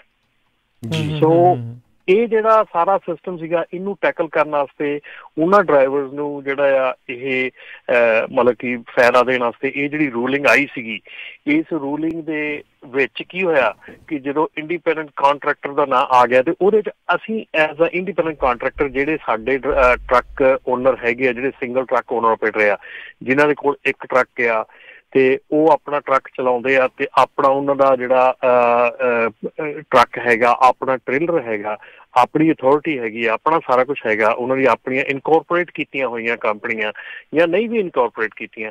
ਸੋ ਉਹ ਜਿਹੜੀਆਂ ਸਾਰੀਆਂ ਸਾਰੇ ਬੰਦੇ ਹੈਗੇ ਆ ਉਹ ਵੀ ਇਸ ਸਰਕਲ ਦੇ ਵਿੱਚ ਆ ਗਏ। ਸੋ ਆਪਣਾ ਜਿਹੜਾ ਇਸ ਵੇਲੇ ਕੋਸ਼ਿਸ਼ ਹੈਗੀ ਆ ਕਿ ਆਪਾਂ ਉਸ ਜਿਹੜਾ ਕੈਟੇਗਰੀ ਹੈਗੀ ਆ ਇੰਡੀਪੈਂਡੈਂਟ ਓਨਰ ਆਪਰੇਟਰ ਦੀ, ਉਹਨੂੰ ਇਸ ਕਾਨੂੰਨ ਤੋਂ ਬਾਹਰ ਰੱਖਿਆ ਜਾਵੇ ਤੇ ਉਹਨੂੰ ਇਸ 'ਚ ਨਾ ਲਿਆ ਜਾਵੇ। ਤੇ ਇਹਦਾ ਕਾਨੂੰਨ ਦਾ ਮਤਲਬ ਇਹ ਆ ਕਿ ਗਵਰਨਮੈਂਟ ਇਹ ਕਹਿੰਦੀ ਵੀ ਜਿਹੜੇ ਬੰਦੇ ਜਿੱਥੇ ਆਪਾਂ ਜ਼ਿਆਦਾ ਆਪਣੀ ਜ਼ਿਆਦਾ ਸਟੱਕ ਹੁੰਦੇ ਆ ਕਿ ਜਿਹੜੇ ਬੰਦੇ ਇੱਕ ਟਰੱਕਿੰਗ ਕੰਪਨੀ ਵਾਲਾ ਦੂਜੀ ਟਰੱਕਿੰਗ ਕੰਪਨੀ ਨੂੰ ਹਾਇਰ ਕਰਦਾ ਲੋਡ ਦੇਣ ਲਈ, ਤੇ ਉਹ ਉਹਨੂੰ W2 ਦੇਵੇ, ਨਾ ਕਿ ਉਹਨੂੰ 1099 ਦੇਵੇ। ਸੋ ਇਹ ਜਿਹੜੀਆਂ ਚੀਜ਼ਾਂ ਹੈਗੀਆਂ, ਇਹ ਜਿਹੜਾ ਮੇਨ ਮੁੱਦਾ ਹੈਗਾ। ਸੋ ਇਸ ਵੇਲੇ ਕੱਲ ਵੀ ਜਿਹੜੀ ਸੀਗੀ ਇੱਥੇ ਸੀਗਾ ਮੈਂ ਸੈਕਰਾਮੈਂਟੋ, ਅੱਜ ਵੀ ਮੈਂ ਸੈਕਰਾਮੈਂਟੋ ਦੇ ਵਿੱਚ ਅੱਜ ਵੀ ਮੀਟਿੰਗਸ ਹੈਗੀਆਂ। ਸੋ ਕੋਸ਼ਿਸ਼ ਇਹ ਕਰ ਰਹੇ ਤੇ ਤੁਸੀਂ ਵੀ ਸਾਰੇ ਜਾਣੇ ਜਿਹੜੇ ਸੁਣਦੇ ਆ, ਕੋਸ਼ਿਸ਼ ਇਹ ਕਰੋ ਵੀ ਤੁਸੀਂ ਮੈਂਬਰ ਬਣੋ ਐਸੋਸੀਏਸ਼ਨ ਦੇ ਨਾਪਰਾ ਦੇ, ਤਾਂ ਕਿ ਸਾਡੇ ਕੋਲ ਸਟਰੈਂਥ ਹੋਵੇ। ਜਦੋਂ ਅਸੀਂ ਜਾਂਦੇ ਹਾਂ ਅਸੈਂਬਲੀਮੈਨ ਕੋਲ ਜਾਂਦੇ ਹਾਂ ਜਾਂ ਸੈਂਡਰ ਕੋਲ ਜਾਂਦੇ ਹਾਂ, ਤਾਂ ਉਹ ਆਲਵੇਜ਼ ਸਾਨੂੰ ਪਹਿਲਾ ਕੁਐਸਚਨ ਇਹ ਪੁੱਛਦੇ ਕਿ how many people are your members, how many people you represent. ਤੇ ਉੱਥੇ ਜਦੋਂ ਅਸੀਂ ਨੰਬਰ ਦੱਸੀਦਾ ਤੇ ਸਾਨੂੰ ਖੁਦ ਨੂੰ ਲੱਗਦਾ ਯਾਰ, ਫਿਰ ਜਦੋਂ ਅਸੀਂ ਦੱਸੀਦਾ ਵੀ ਅਸੀਂ ਐਡੀ ਵੱਡੀ ਇੰਡਸਟਰੀ ਦੇ ਅਸੀਂ ਪਾਰਟ ਹੈਗੇ ਆ, ਰੀਪ੍ਰਜੈਂਟ ਕਰਦੇ ਹਾਂ, ਤੇ ਸਾਡੇ ਮੈਂਬਰ ਇੰਨੇ ਕਾ, ਤੇ ਉਹ ਫਿਰ ਥੋੜਾ ਜਿਹਾ ਸਿਚੁਏਸ਼ਨ ਚੰਗੀ ਆਪਣੇ ਆਪ ਨੂੰ ਨਹੀਂ ਲੱਗਦੀ। ਸੋ ਕੋਸ਼ਿਸ਼ ਕਰੋ ਸਾਰੇ ਜਾਣੇ ਵੀ ਮਿਲ ਕੇ ਇਹਨੂੰ ਮੈਂਬਰਸ਼ਿਪ ਲਾਓ, ਤਾਂ ਕਿ ਸਾਨੂੰ ਥੋੜੀ ਜੀ ਨੰਬਰ ਦੇ ਵਿੱਚ ਪਾਵਰ ਮਿਲ ਸਕੇ। ਥੋੜੀ ਜਿਹੀ ਮੈਂ ਇਨਪੁਟ ਦਿੰਦਾ ਵੀ ਰੀਜ਼ਨ ਕੀ ਆ ਕੈਲੀਫੋਰਨੀਆ ਦੇ ਵਿੱਚ ਇਹ ਡੈਮੋਕ੍ਰੇਟਿਕ ਸਟੇਟ ਆ, ਪ੍ਰੋ ਯੂਨੀਅਨ ਸਟੇਟ ਹੈਗੀ ਆ। ਸੋ ਇੱਕ ਤਾਂ ਇਹ ਆ ਵੀ ਜਿਹੜੀ ਸਟੇਟ ਜਿਹੜੀ ਹੁਣ ਸੈਂਸਸ ਆਣੀ ਆ ਉਹਦੇ 'ਚ ਕਾਊਂਟਿੰਗ ਜ਼ਰੂਰੀ ਆ, ਤੇ ਆਪਣੇ ਜਿਹੜੇ ਜਿੰਨੇ ਵੀ ਲੋਕ ਆ ਉਹਨਾਂ ਨੂੰ ਐਕਟਿਵ ਹੋਣਾ ਪੈਣਾ, ਜਿਹੜੇ ਬਿਜ਼ਨਸ 'ਚ ਆ। ਜਿਹੜਾ ਡਾਇਨਾਮਿਕਸ ਵਾਲਾ ਆ ਇਹ ਲਗਭਗ ਹਰ ਇੱਕ ਬਿਜ਼ਨਸ ਤੇ ਲਾਗੂ ਹੋਇਆ। ਇਹਦੇ ਵਿੱਚ ਇੰਸ਼ੋਰੈਂਸ ਏਜੰਟਸ ਵੀ ਸੀ, ਪਰ ਡਾਇਨਾਮਿਕਸ ਦੇ ਅੰਡਰ ਇੰਸ਼ੋਰੈਂਸ ਏਜੰਟਸ ਨੂੰ ਉਹਨਾਂ ਨੇ ਐਗਜ਼ੈਂਪਸ਼ਨ ਦੇ ਦਿੱਤੀ ਆ। ਦੇਖੋ ਕਿਉਂਕਿ ਉਹਨਾਂ ਦੇ 3 ਲੱਖ ਤੋਂ ਵੱਧ 3 ਲੱਖ ਤੋਂ ਵੱਧ ਇੰਸ਼ੋਰੈਂਸ ਬ੍ਰੋਕਰ ਹੈਗੇ ਕੈਲੀਫੋਰਨੀਆ 'ਚ, ਉਹਨਾਂ ਦੀਆਂ ਐਸੋਸੀਏਸ਼ਨ ਹੈ ਸਟਰੋਂਗ ਹੈਗੀਆਂ। ਉਹਨਾਂ ਨੇ ਫਾਈਟ ਕੀਤਾ, ਉਹ ਕਹਿੰਦੇ ਵੀ ਅਸੀਂ ਤਾਂ ਸਾਡਾ ਤਾਂ ਕੋਈ ਲੈਣਾ ਦੇਣਾ ਨਹੀਂ। ਤੇ ਇੱਕ ਤਾਂ ਰੀਜ਼ਨ ਇਹ ਆ ਵੀ ਜਿਸ ਤਰ੍ਹਾਂ ਤੁਸੀਂ ਦੱਸਿਆ ਹੀ ਆ ਵੀ ਆਪਾਂ ਇਕੱਠੇ ਨਹੀਂ ਹੁੰਦੇ ਹੈਗੇ, ਹੈ ਨਾ। ਦੂਸਰਾ ਰੀਜ਼ਨ ਮੈਨੂੰ ਇਹਦੇ ਪਿੱਛੇ ਇਹ ਵੀ ਲੱਗਦਾ ਵੀ ਮੈਜੋਰਿਟੀ ਆਫ ਦਾ ਜਿਹੜੀਆਂ ਟਰੱਕਿੰਗ ਕੰਪਨੀਜ਼ ਹੈਗੀਆਂ ਆ ਉਹ ਵਰਕਰਸ ਕੰਪ ਇੰਸ਼ੋਰੈਂਸ ਨਹੀਂ ਲੈਂਦੀਆਂ। ਅਤੇ ਕੀ ਹੁੰਦਾ ਆ, ਜਦੋਂ ਕਲੇਮ ਹੁੰਦਾ ਹੈਗਾ ਆ ਜਾਂ ਤਾਂ ਉਹ ਲੇਬਰ ਬੋਰਡ ਦੇ ਕੋਲ ਜਾਂ ਅਲਟੀਮੇਟਲੀ ਗਵਰਨਮੈਂਟ ਨੂੰ ਖਰਚਾ ਚੱਕਣਾ ਪੈਂਦਾ ਹੈਗਾ ਹੈ ਨਾ, ਚੱਲਣਾ ਪੈਂਦਾ। ਸੋ ਇਹ ਵੀ ਇੱਕ ਰੀਜ਼ਨ ਹੈਗਾ, ਉਹ ਚਾਹੁੰਦੇ ਆ ਵੀ ਨਹੀਂ ਇਹ W2 ਤੇ ਹੋਣਾ ਚਾਹੀਦਾ ਤਾਂ ਕਿ ਫਿਰ ਸਾਰਿਆਂ ਨੂੰ ਜਿਹੜੀ ਆ ਵਰਕਰਸ ਕੰਪ ਇੰਸ਼ੋਰੈਂਸ ਵੀ ਲੈਣੀ ਪਵੇ, ਕਿਉਂਕਿ ਇਹ ਜਿਹੜਾ ਬਿਜ਼ਨਸ ਆ ਬਹੁਤ ਹੀ ਖਤਰਨਾਕ ਬਿਜ਼ਨਸ ਹੈਗਾ, ਇਹਦੇ ਵਿੱਚ ਸੱਟ ਚੋਟ ਦੇ ਜ਼ਿਆਦਾ ਚਾਂਸ ਹੈਗੇ ਆ। ਜੀ ਬਿਲਕੁਲ। ਤੇ ਉਹੀ ਗੱਲਾਂ ਸਾਰੀਆਂ ਜਿਹੜੀਆਂ ਐਂਡ ਤੇ ਮੁੜ ਕੇ ਆ ਜਾਂਦੀਆਂ ਕਿ ਗਵਰਨਮੈਂਟ ਜਿਹੜੀ ਹੈਗੀ ਆ, ਔਰ ਹਰਜੋਤ ਭਾਜੀ ਜੇ ਆਪਾਂ ਸੱਚੀ ਗੱਲ ਕਰੀਏ ਤੇ ਕਾਫੀ ਜਿਹੜੀ ਕਮਿਊਨਿਟੀ ਆਪਣੀ ਵੀ ਹੈਗੀ ਹੈ ਤੇ ਬਾਹਰ ਜਿਹੜੀ ਦੂਸਰੀ ਵੀ ਕਮਿਊਨਿਟੀ ਟਰੱਕਿੰਗ ਕਮਿਊਨਿਟੀ 'ਚ ਇਸ ਜਿਹੜੀ ਓਨਰ ਆਪਰੇਟਰ ਦੀ ਕਲਾਸੀਫਿਕੇਸ਼ਨ ਹੈਗੀ ਆ ਜਾਂ 1099 ਦੀ ਜਿਹੜੀ ਕਵਾਇਤ ਹੈ ਜਾਂ ਜਿਹੜੀ ਰਵਾਇਤ ਚੱਲੀ ਆ, ਉਹਨੂੰ ਮਿਸਯੂਜ਼ ਵੀ ਬਹੁਤ ਜ਼ਿਆਦਾ ਕੀਤਾ ਗਿਆ। ਜੀ। ਸੋ ਇਹਦਾ ਇਹ ਆ ਵੀ ਜਿੰਨੇ ਵੀ ਸਾਡੇ ਟਰੱਕਰ ਵੀਰ ਆ, ਚਾਹੇ ਤੁਸੀਂ ਉਸ ਏਰੀਏ 'ਚ ਰਹਿੰਦੇ ਆ ਜਿੱਥੇ ਕੋਈ ਡੈਮੋਕ੍ਰੇਟਿਕ ਪਾਰਟੀ ਦਾ ਇਲੈਕਟਡ ਸੈਨੇਟਰ ਆ, ਕਾਂਗਰਸਮੈਨ ਆ, ਅਸੈਂਬਲੀਮੈਨ ਆ। ਮੈਂ ਐਗਜ਼ਾਮਪਲ ਦਿੰਦਾ, ਜਿਸ ਤਰ੍ਹਾਂ ਮੰਨ ਲਓ ਵੀ ਬੇਕਰਸਫੀਲਡ ਆ, ਫ੍ਰਿਜ਼ਨੋ ਆ, ਇੱਧਰ ਮੋਡੈਸਟੋ ਸੀਰੀਜ਼ ਏਰੀਆ ਆ, ਜੁਬਾ ਸਿਟੀ ਆ, ਤੁਸੀਂ ਉਹਨਾਂ ਕੋਲ ਜਾਓ ਭਾਈ, ਤੁਹਾਡੇ ਤਾਂ ਸ਼ਹਿਰਾਂ ਦੀ ਇਕੋਨਮੀ ਟਰੱਕਿੰਗ ਇੰਡਸਟਰੀ ਦੇ ਉੱਤੇ ਆ, ਅਤੇ ਜੇ ਇੱਦਾਂ ਦਾ ਰੂਲ ਹੋ ਜਾਂਦਾ ਤੇ ਯੂ ਨੈਵਰ ਨੋ, ਕੁਛ ਕੰਪਨੀਆਂ ਨਵਾਡਾ 'ਚ ਵੀ ਮੂਵ ਹੋ ਸਕਦੀਆਂ ਹੈਗੀਆਂ। ਬਹੁਤ ਸਾਰੇ ਜਿਹੜੇ ਸਿੰਗਲ ਆਪਰੇਟਰਸ ਆ ਉਹ ਆਪਣਾ ਬਿਜ਼ਨਸ ਵੀ ਸ਼ਟ ਡਾਊਨ ਕਰ ਸਕਦੇ ਆ, ਕਿਸੇ ਲਈ ਜੋਬ ਕਰਨੀ ਸ਼ੁਰੂ ਕਰ ਸਕਦੇ। ਸੋ ਉਹਨਾਂ ਦੇ 'ਤੇ ਜਿਹੜਾ ਇਕੋਨਮੀ ਦਾ ਬਹੁਤ ਜ਼ਿਆਦਾ ਅਸਰ ਪੈਣਾ। ਸੋ ਲੋਕਲ ਸਾਨੂੰ ਇਨਵੋਲਵ ਹੋਣਾ ਪੈਣਾ, ਨਾ ਕਿ ਵੀ ਜਦੋਂ ਵੋਟਾਂ ਹੋਈਆਂ, ਹੁਣ ਜਿੱਦਾਂ ਵੋਟਾਂ ਹੋਣੀਆਂ ਆ, ਉਹ ਕੁਛ ਕੁ ਬੰਦੇ ਆ ਫੰਡ ਰੇਜ਼ਿੰਗ ਕਰਕੇ ਫੋਟੋ ਖਿਚਾ ਲਈ, ਮੁੜ ਕੇ ਫਿਰ ਪੁੱਛਦੇ ਨਹੀਂ 4 ਸਾਲ, ਹੈ ਨਾ। ਇਹ ਵੀ ਨਹੀਂ ਵੀ ਇਹੀ ਨਹੀਂ ਇਕੱਲਾ ਜ਼ਿਆਦਾ ਚਾਹ ਉਹਨਾਂ ਨੂੰ ਪੰਜਾਬ ਦੀਆਂ ਵੋਟਾਂ ਦਾ ਚੜਿਆ ਹੋਣਾ ਰਾਦਰ ਦੈਨ ਇੱਥੇ ਦੀਆਂ ਦਾ।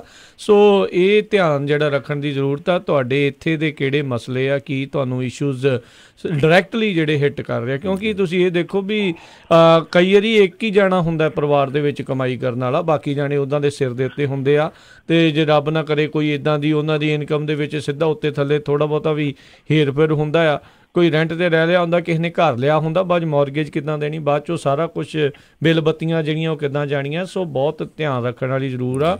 ਲੋਕਲ ਲੈਵਲ ਦੇ ਉੱਤੇ ਤੁਹਾਨੂੰ ਹਰ ਇੱਕ ਥਾਂ ਦੇ ਉੱਤੇ ਜਿਹੜਾ ਇਨਵੋਲਵ ਹੋਣ ਦੀ ਜ਼ਰੂਰਤ ਆ। ਪਹਿਲੋਂ ਆਪਣੇ ਸਿਟੀ ਵਾਲਿਆਂ 'ਤੇ ਪ੍ਰੈਸ਼ਰ ਪਾਓ, ਫਿਰ ਅਸੈਂਬਲੀ ਵਾਲਿਆਂ 'ਤੇ, ਸੈਨੇਟਰਾਂ ਦੇ ਉੱਤੇ ਵਾਰੀ ਸਿਰ ਇੱਦਾਂ ਪ੍ਰੈਸ਼ਰ ਪਾਉਣਾ ਆ। ਇੱਕ ਚੀਜ਼ ਨਾ ਇਸ ਚੀਜ਼ ਦੇ ਵਿੱਚ ਆ ਵੀ ਬਹੁਤ ਵਾਰੀ ਆਪਣੇ ਲੋਕ ਨਾ ਦਿਲ ਛੱਡ ਜਾਂਦੇ ਆ।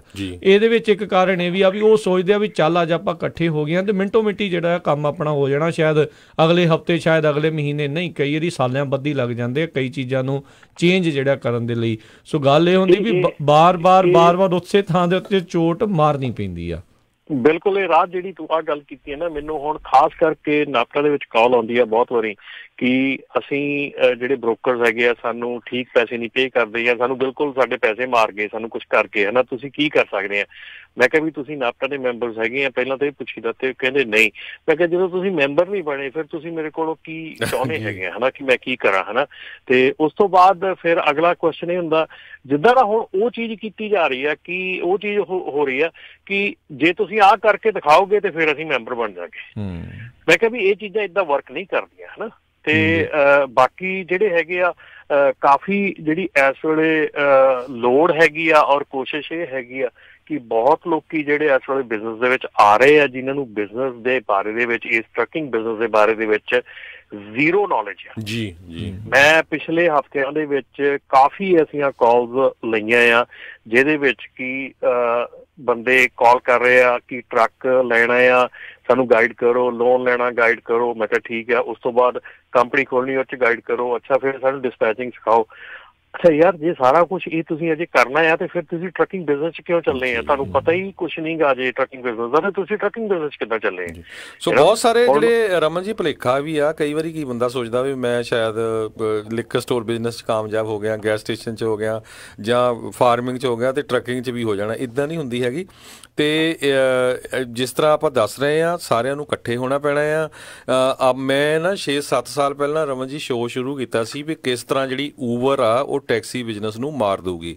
ਸਪੈਸ਼ਲ ਸ਼ੋਅ ਕਰਦਾ ਸੀ ਜੀ ਇਸ ਰੇਡੀਓ ਦੇ ਉੱਤੇ, ਅਤੇ ਬਹੁਤ ਸਾਰੇ ਲੋਕਾਂ ਦੀਆਂ ਕਾਲਾਂ ਆਉਂਦੀਆਂ ਸੀ, ਲੈ ਇੱਦਾਂ ਕਿੱਦਾਂ ਹੋ ਜਾਣਾ ਜੀ, ਇਹ ਹੋ ਹੀ ਨਹੀਂ ਸਕਦਾ। ਉਸ ਦੇਖ ਲਓ ਪਈ ਜ਼ੀਰੋ ਹੋ ਗਿਆ ਕੰਮ ਟੈਕਸੀ ਬਿਜ਼ਨਸ ਦਾ। ਜਿਹੜੀ ਨਿਊਯਾਰਕ ਦੇ ਵਿੱਚ 13 ਲੱਖ ਦੀ ਜਿਹੜੀ ਪਲੇਟ ਸੀਗੀ ਉਹ ਹੁਣ 2-2.5 ਲੱਖ ਤੇ ਰਹਿ ਗਈ। ਸਿਆਟਲ ਚ 5 ਲੱਖ ਦੀ ਸੀ, ਉਹ $1,00,000 ਤੇ ਪਹੁੰਚ ਗਈ। ਸੈਨ ਫਰਾਂਸਿਸਕੋ 'ਚ ਕੋਈ ਟੈਕਸੀ ਨੂੰ ਪੁੱਛਦਾ ਨਹੀਂ ਹੈ। ਸੋ ਇੰਨਾ ਬੁਰਾ ਹਾਲ ਹੋਇਆ। ਕੋਈ ਵੀ ਬਿਜ਼ਨਸ ਆ ਜਿਹੜਾ ਉਹਨੂੰ ਹਰਟ ਹੋਣ ਨੂੰ ਬੜਾ ਟਾਈਮ ਨਹੀਂ ਲੱਗਦਾ ਹੈਗਾ, ਤੇ ਤੁਹਾਨੂੰ ਫਾਈਟ ਕਰਨਾ ਪੈਂਦਾ। ਯਾਰ ਆਪਾਂ ਰੋਜ਼ ਅਨਾਊਂਸ ਕਰਦੇ ਵੀ ਟੀਚਰ ਦੇਖੋ ਕਿੱਥੇ, ਹਰ ਸਟੇਟ ਹਰ ਸਕੂਲ ਡਿਸਟ੍ਰਿਕਟ 'ਚ ਟੀਚਰ ਹਰ ਸਾਲ ਹੀ ਸਟ੍ਰਾਈਕਾਂ ਕਰਦੇ ਰਹਿੰਦੇ ਆ। ਫਿਰ ਕਿਤੇ ਜਾ ਕੇ ਹੁਣ ਸੁਣੀ ਜਾ ਰਹੀ ਹੈ, ਸੁਣ ਹੁੰਦੀ ਆ। ਸੋ ਇਹ ਬਹੁਤ ਸਮਾਂ ਲੱਗਦਾ। ਪਿੱਛੇ ਇੱਕ ਟਰੱਕ ਵਾਲਿਆਂ ਨੇ ਪ੍ਰੋਟੈਸਟ ਕੀਤਾ ਸੀ, ਆਪਾਂ ਕਿਹੜਾ ਮੈਂ ਮਜ਼ੂਰੀ ਦੀ ਬਿਲਕੁਲ ਉਹ ਖਬਰ ਆਪਾਂ ਕਰਨੀ ਭੁੱਲ ਗਏ। ਉੱਥੇ ਨਾ ਸਲੋ ਰੋਲ ਉਹਨਾਂ ਨੇ ਕਹਿੰਦੇ ਪ੍ਰੋਟੈਸਟ ਕਰਨਾ ਆ ਸਾਰੀਆਂ ਚੀਜ਼ਾਂ ਦੇ ਖਿਲਾਫ, ਜੋ ਕੁਛ ELD ਵਗੈਰਾ ਹੋਰ ਕਈ ਚੀਜ਼ਾਂ ਦੇ ਖਿਲਾਫ, ਤੇ ਕਹਿੰਦੇ 6 ਜਣੇ ਪਹੁੰਚੇ।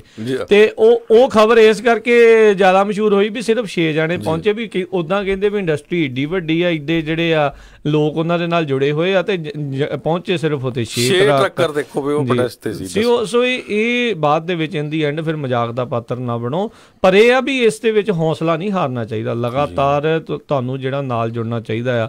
ਹੁਣ ਜਿਹੜੀ ਅਗਲੀ ਜਿਹੜੀ ਖਬਰ ਆਪਾਂ ਕਰਨੀ ਹੈ, ਜਿਹੜੀ ਕਿ ਬ੍ਰੇਕ ਤੋਂ ਬਾਅਦ ਚ ਕਰਨੀ ਆ, ਆਵਰਸ ਆਫ ਸਰਵਿਸ ਨੂੰ ਲੈ ਕੇ, ਉਸ ਦੇ ਉੱਤੇ ਵੀ ਜਿਹੜੇ ਟਰੱਕਰ ਇਨਪੁਟ ਬਹੁਤ ਜ਼ਿਆਦਾ ਜਿਹੜੀ ਅਹਿਮ ਜਿਹੜੀ ਰਹੀ ਆ, ਜਿਸ ਦੇ ਮੁਤਲਕ ਜਿਹੜਾ ਹੁਣ ਉੱਥੇ ਚੇਂਜਸ ਜਿਹੜੇ ਆਉਣ ਜਾ ਰਹੇ ਆ। ਸੋ ਉਹ ਵੀ ਆਪਾਂ ਜਿਹੜਾ ਦੱਸਦੇ ਹਾਂ ਵੀ ਜਿਹੜਾ ਡਿਪਾਰਟਮੈਂਟ ਆਫ ਟਰਾਂਸਪੋਰਟੇਸ਼ਨ ਆ, ਉਹ ਆਵਰ ਆਫ ਸਰਵਿਸ ਦੇ ਬਾਰੇ ਜਿਹੜੀ ਐਲਨ ਚਾਓ ਆ ਉਹ ਕੀ ਕਹਿ ਰਹੀ ਆ, ਕੀ ਉਸਨੇ ਜਿਹੜਾ ਆ ਉਹ ਆਖਿਆ ਆ। ਸੋ ਉਸ ਦੇ ਉੱਤੇ ਵੀ ਜਿਹੜੀ ਆਪਾਂ ਗੱਲਬਾਤ ਉਸ ਤੋਂ ਪਹਿਲਾਂ ਰਮਨ ਜੀ, ਇਹ ਜਿਹੜਾ ਡਾਇਨਾਮਿਕਸ ਵਾਲੀ ਰੂਲਿੰਗ ਆ, ਮੈਂ ਕਿਤੇ ਖਬਰ ਪੜ੍ਹ ਰਿਹਾ ਸੀ ਵੀ ਸ਼ਾਇਦ US ਸੁਪਰੀਮ ਕੋਰਟ ਨੇ ਇਸ ਨੂੰ ਲੈਣ ਤੋਂ ਨਾ ਕਰ ਦਿੱਤੀ ਸੀ।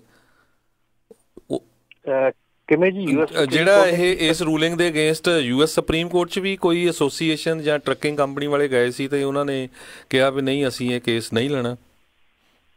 ਨਹੀਂ, ਅਜੇ US ਸੁਪਰੀਮ ਕੋਰਟ ਦਾ ਤਾਂ ਕੋਈ ਐਸਾ ਨਹੀਂ ਮੈਨੂੰ ਮਿਲਿਆ। ਕੈਲੀਫੋਰਨੀਆ ਸੁਪਰੀਮ ਕੋਰਟ ਦਾ ਸੀ, ਪਹੁੰਚੇ ਕੈਲੀਫੋਰਨੀਆ ਸੁਪਰੀਮ ਕੋਰਟ ਦਾ ਹੈਗਾ, ਤੇ ਨਾਲ ਦੇ ਨਾਲ ਹੀ ਆਪਣਾ ਸਟੇਟ ਆਫ ਵਾਸ਼ਿੰਗਟਨ ਜਿਹੜੀ ਆ, ਵਾਸ਼ਿੰਗਟਨ ਦੇ ਵਿੱਚ ਵੀ ਸੇਮ ਡਾਇਨਾਮਿਕਸ ਕੇਸ ਨੂੰ, ਸੇਮ ABC ਰੂਲਿੰਗ ਨੂੰ, ਸੇਮ ਜਿਹੜਾ ਉੱਥੋਂ ਦਾ ਸੈਸ਼ਨ ਚੱਲ ਰਿਹਾ ਇਸ ਵੇਲੇ, ਉੱਥੇ ਇਹ ਸੇਮ ਚੀਜ਼ ਉੱਧਰ ਵੀ ਹੋ ਰਹੀ ਆ।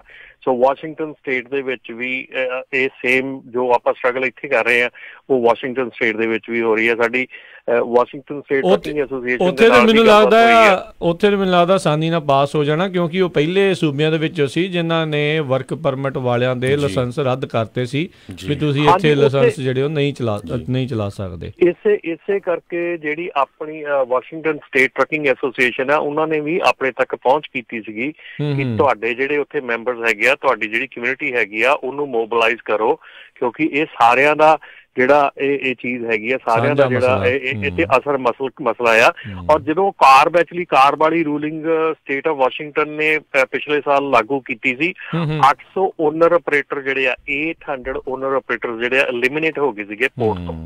ਜੀ ਦੇਖੋ, ਸੋ ਕਿੰਨਾ ਅਸਰ ਪੈਂਦਾ। ਜਿਹੜਾ ਛੋਟਾ ਬੰਦਾ ਹੁੰਦਾ, ਕਹਿ ਲਓ ਵੀ ਜਿਹੜਾ ਆਪਣੇ ਆਪ ਦੇ ਸਿਰ ਦੇ ਉੱਤੇ ਬਲਬੂਤੇ ਤੇ ਟਰਾਈ ਕਰ ਰਿਹਾ ਹੁੰਦਾ, ਉਹ ਤਾਂ ਵੇਖੋ ਅਮੈਰੀਕਨ ਡਰੀਮ ਆ, ਐਂਟਰਪ੍ਰੈਨਿਓਰ ਬਣਨਾ, ਆਪਣਾ ਕੰਪਨੀਆਂ ਸ਼ੁਰੂ ਕਰਨੀਆਂ, ਪਰ ਇੱਦਾਂ ਦੀਆਂ ਕਈ ਵਾਰੀ ਜਿਹੜੇ ਰੂਲਸ ਐਂਡ ਰੈਗੂਲੇਸ਼ਨਸ ਆ ਉਹ ਤੁਹਾਡਾ ਹੌਸਲਾ ਜਿਹੜਾ ਪਸਤ ਕਰ ਜਾਂਦੇ ਆ। ਸੋ ਕੁਛ ਨਾ ਕੁਛ ਜਿਹੜਾ ਅਮੈਰੀਕਨ ਡਰੀਮ ਨੂੰ ਜਿੰਦਾ ਰੱਖਣ ਦੇ ਲਈ ਇਹਨਾਂ ਜਿਹੜੀਆਂ ਰੈਗੂਲੇਸ਼ਨਸ ਬਣਦੇ ਆ, ਉਹਨਾਂ ਨੂੰ ਵੀ ਕੁਝ ਨਾ ਕੁਝ ਸੋਚ ਸਮਝ ਇਸ ਚੀਜ਼ ਦੇ ਉੱਤੇ ਜ਼ਰੂਰ ਚਾਹੀਦੀ ਹੈਗੀ ਆ। ਅਤੇ ਇੱਕ ਆਪਾਂ ਇੱਥੇ ਹੁਣ ਬ੍ਰੇਕ ਲੈਂਦੇ ਹਾਂ, ਬ੍ਰੇਕ ਤੋਂ ਬਾਅਦ ਮੁੜ ਕੇ ਫਿਰ ਵਾਪਸ ਆਉਂਦੇ। ਆਵਰ ਆਫ ਸਰਵਿਸ ਦੇ ਨਾਲ ਸੰਬੰਧਿਤ ਜਿਹੜੀਆਂ ਖਬਰਾਂ ਚੱਲ ਰਹੀਆਂ ਉਸ ਦੇ ਬਾਰੇ ਵੀ ਆਪਾਂ ਤੁਹਾਨੂੰ ਜਾਣਕਾਰੀ ਦੇਵਾਂਗੇ, ਅਤੇ ਜੇ ਕਿਸੇ ਨੇ ਹੋਰ ਕੋਈ ਇਨਪੁਟ ਇਸ ਦੇ ਉੱਤੇ ਕੋਈ ਆਪਣਾ ਵਿਚਾਰ ਵੀ ਸਾਂਝੇ ਕਰਨੇ ਆ, ਉਹ ਵੀ ਕਾਲ ਕਰ ਸਕਦੇ ਹੋ 408-272-5200 ਦੇ ਉੱਤੇ ਜੀ।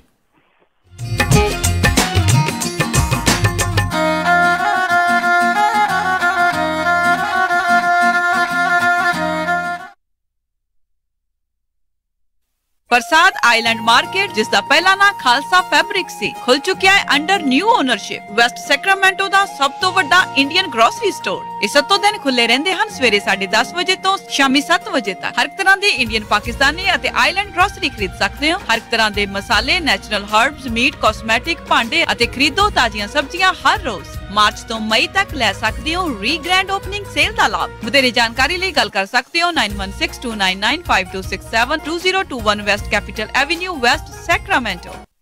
ਇੰਸ਼ੋਰੈਂਸ ਦੀ ਦੁਨੀਆ ਦੇ ਵਿੱਚ ਭਰੋਸੇਮੰਦ ਨਾਮ ਖਾਲਸਾ ਇੰਸ਼ੋਰੈਂਸ ਏਜੰਸੀ। ਆਪਣੇ ਕਿਸੇ ਵੀ ਤਰੀਕੇ ਦੀ insurance auto, home, commercial, life ਕਰਵਾਉਣੀ ਹੋਵੇ ਤਾਂ ਅੱਜ ਹੀ ਸੰਪਰਕ ਕਰੋ ਖਾਲਸਾ ਇੰਸ਼ੋਰੈਂਸ ਏਜੰਸੀ। 1992 ਤੋਂ ਇੰਸ਼ੋਰੈਂਸ ਦੇ ਬਿਜ਼ਨਸ ਦੇ ਵਿੱਚ ਹਨ ਅਤੇ A ਰੇਟਡ ਕੰਪਨੀਆਂ ਦੇ ਨਾਲ ਕੰਮ ਕਰਦੇ ਹਨ। ਕਾਲ 408 272 2500 408 272 2500। ਬਾਈ ਨਵੀਂ ਮਸਟੈਂਗ ਕਢਾਈ ਆ, ਹੁਣ ਤੇਰੀ ਗੱਡੀ ਵਾਂਗੂ ਕਸਟਮ ਰਿਮ ਤੇ ਚੌੜੇ ਜੇ ਟਾਇਰ ਪਵਾਉਣੇ ਆ, ਫਿਰ ਗੱਡੀ ਦੀ ਟੌਰ ਵੱਧ ਜੂ। ਤੂੰ ਸਿਟਰਸ ਹਾਈਟਸ ਵਿੱਚ S&S ਟਾਇਰਸ ਵਾਲੇ ਅਮਰਪਾਲ ਸਿੰਘ ਹੁਣਾਂ ਕੋਲ ਜਾ, ਮੈਂ ਵੀ ਉਹਨਾਂ ਕੋਲੋਂ ਹੀ ਪਵਾਏ ਸੀ।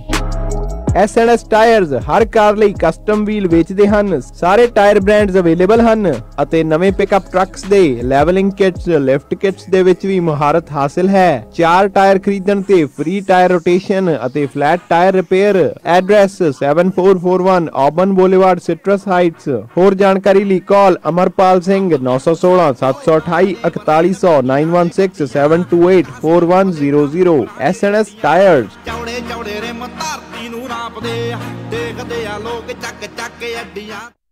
ਤੁਸੀਂ ਸੁਣ ਰਹੇ ਹੋ ਪੰਜਾਬੀ ਰੇਡੀਓ USA। ਆਪਣੇ ਬਿਜ਼ਨਸ ਦੀ ਐਡ ਦੇ ਲਈ ਅੱਜ ਹੀ ਕਾਲ ਕਰੋ 408 272 5200 408 272 5200। ਕਿੱਦਾਂ ਵੀ ਨਿੰਮਿਆ, ਕੀ ਹਾਲ ਆ ਤੇਰਾ? ਮੈਂ ਤਾਂ ਵਧੀਆ ਆ, ਟਰੱਕ ਹੀ ਖਰਾਬ ਹੋਇਆ ਪਿਆ ਆ। ਐਲਗਰੋ ਏਰੀਆ ਹੀ ਤੁਰਿਆ ਫਿਰਦਾ ਆ, ਮੋਟਰ ਭਾਲਦਾ ਆ। ਤੈਨੂੰ ਮੈਂ ਐਡਰੈਸ ਦਿੰਦਾ, ਲੈ ਐਡਰੈਸ ਨੋਟ ਕਰ।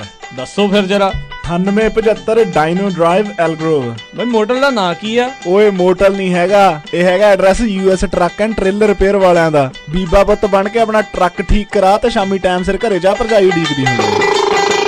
US truck and trailer repair, ਜਿਨ੍ਹਾਂ ਕੋਲੋਂ ਤੁਸੀਂ engine work, transmission, rear and, clutch, oil change ਜਾਂ ਬ੍ਰੇਕ ਸਰਵਿਸ ਵਰਗਾ ਕੋਈ ਵੀ ਕੰਮ ਕਰਾ ਸਕਦੇ ਹੋ। ਇਹ ਹਰ ਤਰੀਕੇ ਦੇ ਟਰੱਕ ਅਤੇ ਟ੍ਰੇਲਰਾਂ ਦੀਆਂ ਅਲਾਈਨਮੈਂਟ ਅਤੇ ਮੁਰੰਮਤ ਕਰਦੇ ਨੇ ਤੇ ਤੁਸੀਂ ਇਹਨਾਂ ਤੋਂ ਆਪਣੇ ਟਰੱਕਾਂ ਲਈ ਪੁਰਾਣੇ ਅਤੇ ਨਵੇਂ ਟਾਇਰ ਬਹੁਤ ਹੀ ਵਾਜਿਬ ਦਾਮਾਂ ਤੇ ਵੀ ਖਰੀਦ ਸਕਦੇ ਹੋ। ਇਹ ਹਫਤੇ ਦੇ 7 ਦਿਨ ਸਵੇਰੇ 8 ਤੋਂ ਲੈ ਕੇ 6 ਵਜੇ ਤੱਕ ਖੁੱਲੇ ਰਹਿੰਦੇ ਨੇ। ਹੋਰ ਜਾਣਕਾਰੀ ਲਈ ਆਪ ਜੀ ਕਾਲ ਕਰੋ 916 686 2664 916 686 2664 ਤੇ ਇਹਨਾਂ ਦਾ ਐਡਰੈਸ ਹੈ 9875 ਡੀਨੋ ਡਰਾਈਵ ਐਲਗਰੋਵ, ਕੈਲੀਫੋਰਨੀਆ। ਮਨਜਿੰਦਰ ਆ ਕੀ ਘਰ ਦੇ ਵਿੱਚ ਕਾਗਜ਼ ਪੱਤਰ ਜੇ ਖਿਲਾਰੇ ਹੋਏ ਆ? ਅਜੇ ਰਾਤ ਹੀ ਤਾਂ ਤੁਸੀਂ ਕੰਮ ਤੋਂ ਆਏ ਹੋ। ਜੋ ਥੋੜੇ ਚਿਰ ਤੱਕ ਆਪਾਂ ਟੈਕਸ ਭਰਨਾ, ਉਹਦੀ ਤਿਆਰੀ ਕਰ ਰਿਹਾ ਸੀ ਤੇ ਬੜਾ ਫਿਕਰ ਲੱਗਿਆ ਹੋਇਆ ਮੈਨੂੰ। ਫਿਕਰ ਨਾ ਕਰੋ, ਆਪਾਂ ਚੱਲਦੇ ਆ ਇੰਦਰਪਾਲ ਸਿੰਘ ਮਿਆਲ IBS ਟੈਕਸ ਵਾਲਿਆਂ ਦੇ, ਜਿਹੜੇ ਕਿ 1982 ਤੋਂ ਟੈਕਸ ਭਰਨ ਦੇ ਵਿੱਚ ਲੋਕਾਂ ਦੀ ਮਦਦ ਕਰਦੇ ਆ ਰਹੇ ਹਨ, ਜਿੱਥੋਂ ਤੁਸੀਂ ਭਰਵਾ ਸਕਦੇ ਹੋ ਇੰਡੀਵਿਜੂਅਲ, ਬਿਜ਼ਨਸ, ਪਾਰਟਨਰਸ਼ਿਪ, ਕਾਰਪੋਰੇਟ ਦਾ ਹਰ ਇੱਕ ਤਰ੍ਹਾਂ ਦਾ ਟੈਕਸ ਅਤੇ ਕਰਦੇ ਹਨ ਫ੍ਰੀ ਇਨੀਸ਼ੀਅਲ ਕੰਸਲਟੇਸ਼ਨ। ਇਹਨਾਂ ਦਾ ਭਰੋਸੇਯੋਗ ਸਟਾਫ ਹਰ ਇੱਕ ਪ੍ਰਕਾਰ ਦੇ ਨਾਲ ਤੁਹਾਡੀ ਮਦਦ ਕਰਦਾ ਹੈ। IBS tax service, tax and accounting corporation ਅਤੇ ਇਹਨਾਂ ਦੀਆਂ 2 ਬ੍ਰਾਂਚਾਂ ਹਨ। ਸੈਕਰਾਮੈਂਟੋ, ਨਟੋਮਸ ਬ੍ਰਾਂਚ ਦੇ ਲਈ ਗੱਲ ਕਰ ਸਕਦੇ ਹੋ ਇੰਦਰਪਾਲ ਸਿੰਘ ਮਿਆਲ ਜੀ ਨਾਲ 9166412585 916 641 2585 2087 ਅਰੇਨਾ ਬੁਲੇਵਾਰਡ, ਸੂਈਟ 140 ਅਤੇ ਯੂਬਾ ਸਿਟੀ ਬ੍ਰਾਂਚ ਦੇ ਲਈ 5306747161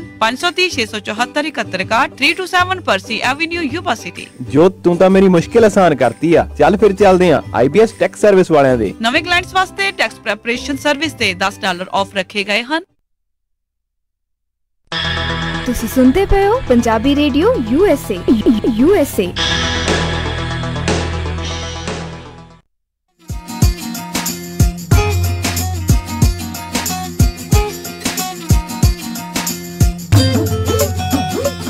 ਪੰਜਾਬੀ ਰੇਡੀਓ USA ਸੁਣ ਰਹੇ ਸਾਰੇ ਸਰੋਤਿਆਂ ਨੂੰ ਜੀ ਆਇਆਂ ਨੂੰ ਸਵਾਗਤ ਹੈ, ਸਤਿ ਸ੍ਰੀ ਅਕਾਲ। ਹਰਜੋਤ ਸਿੰਘ ਜੀ ਸਵਾਗਤ ਹੈ ਜੀ, ਜੀ ਆਇਆਂ ਨੂੰ। ਧੰਨਵਾਦ ਜੀ, ਸਾਰੇ ਸਰੋਤਿਆਂ ਨੂੰ ਇੱਕ ਵਾਰੀ ਫਿਰ ਪਿਆਰ ਭਰੀ ਸਤਿ ਸ੍ਰੀ ਅਕਾਲ। ਰਮਨ ਜੀ, ਜੀ ਆਇਆਂ ਨੂੰ ਸਵਾਗਤ ਹੈ, ਸਤਿ ਸ੍ਰੀ ਅਕਾਲ ਜੀ। ਰਮਨ ਜੀ ਜੀ, ਤੇ ਆਪਾਂ ਉਹਨਾਂ ਦੇ ਨਾਲ ਦੁਬਾਰਾ ਰਾਬਤਾ ਜਿਹੜਾ ਉਹ ਕਾਇਮ ਕਰਦੇ ਹਾਂ ਤੇ ਜੀ ਆਇਆਂ ਨੂੰ ਸਵਾਗਤ ਹੈ ਜੀ। ਸਤਿ ਸ਼੍ਰੀ ਅਕਾਲ। ਤੇ ਅਗਲੀ ਜਿਹੜੀ ਆਪਾਂ ਖਬਰ ਉਸ ਦੇ ਉੱਤੇ ਜਿਹੜੀ ਆਪਾਂ ਗੱਲ ਕਰਦੇ ਹਾਂ ਵੀ ਜਿਹੜੇ ਡਿਪਾਰਟਮੈਂਟ ਆਫ ਟਰਾਂਸਪੋਰਟੇਸ਼ਨ ਦੇ ਸੈਕਟਰੀ ਐਲਨ ਚਾਓ, ਉਹਨਾਂ ਨੇ ਬੀਤੇ ਦਿਨੀ ਆਈ ਥਿੰਕ ਇੱਕ ਟਰੱਕ ਸ਼ੋਅ ਦੇ ਉੱਤੇ 12 ਮਿੰਟ ਟਰੱਕਰਸ ਨੂੰ ਸੰਬੋਧਨ ਕੀਤਾ ਤੇ ਬੜਾ ਹੰਗਾਮਾ ਪੂਰਨ ਰਿਹਾ। ਵਿੱਚ ਹੀ ਕਹਿੰਦੇ ਆ ਉੱਥੇ ਘੁੱਗੂ ਵੀ ਵੱਜ ਗਿਆ ਸੀਗਾ, ਐਮਰਜੈਂਸੀ ਅਲਰਟ ਵੀ ਜਿਹੜਾ ਕੁਛ ਉੱਥੇ ਆਉਣ ਲੱਗ ਗਿਆ।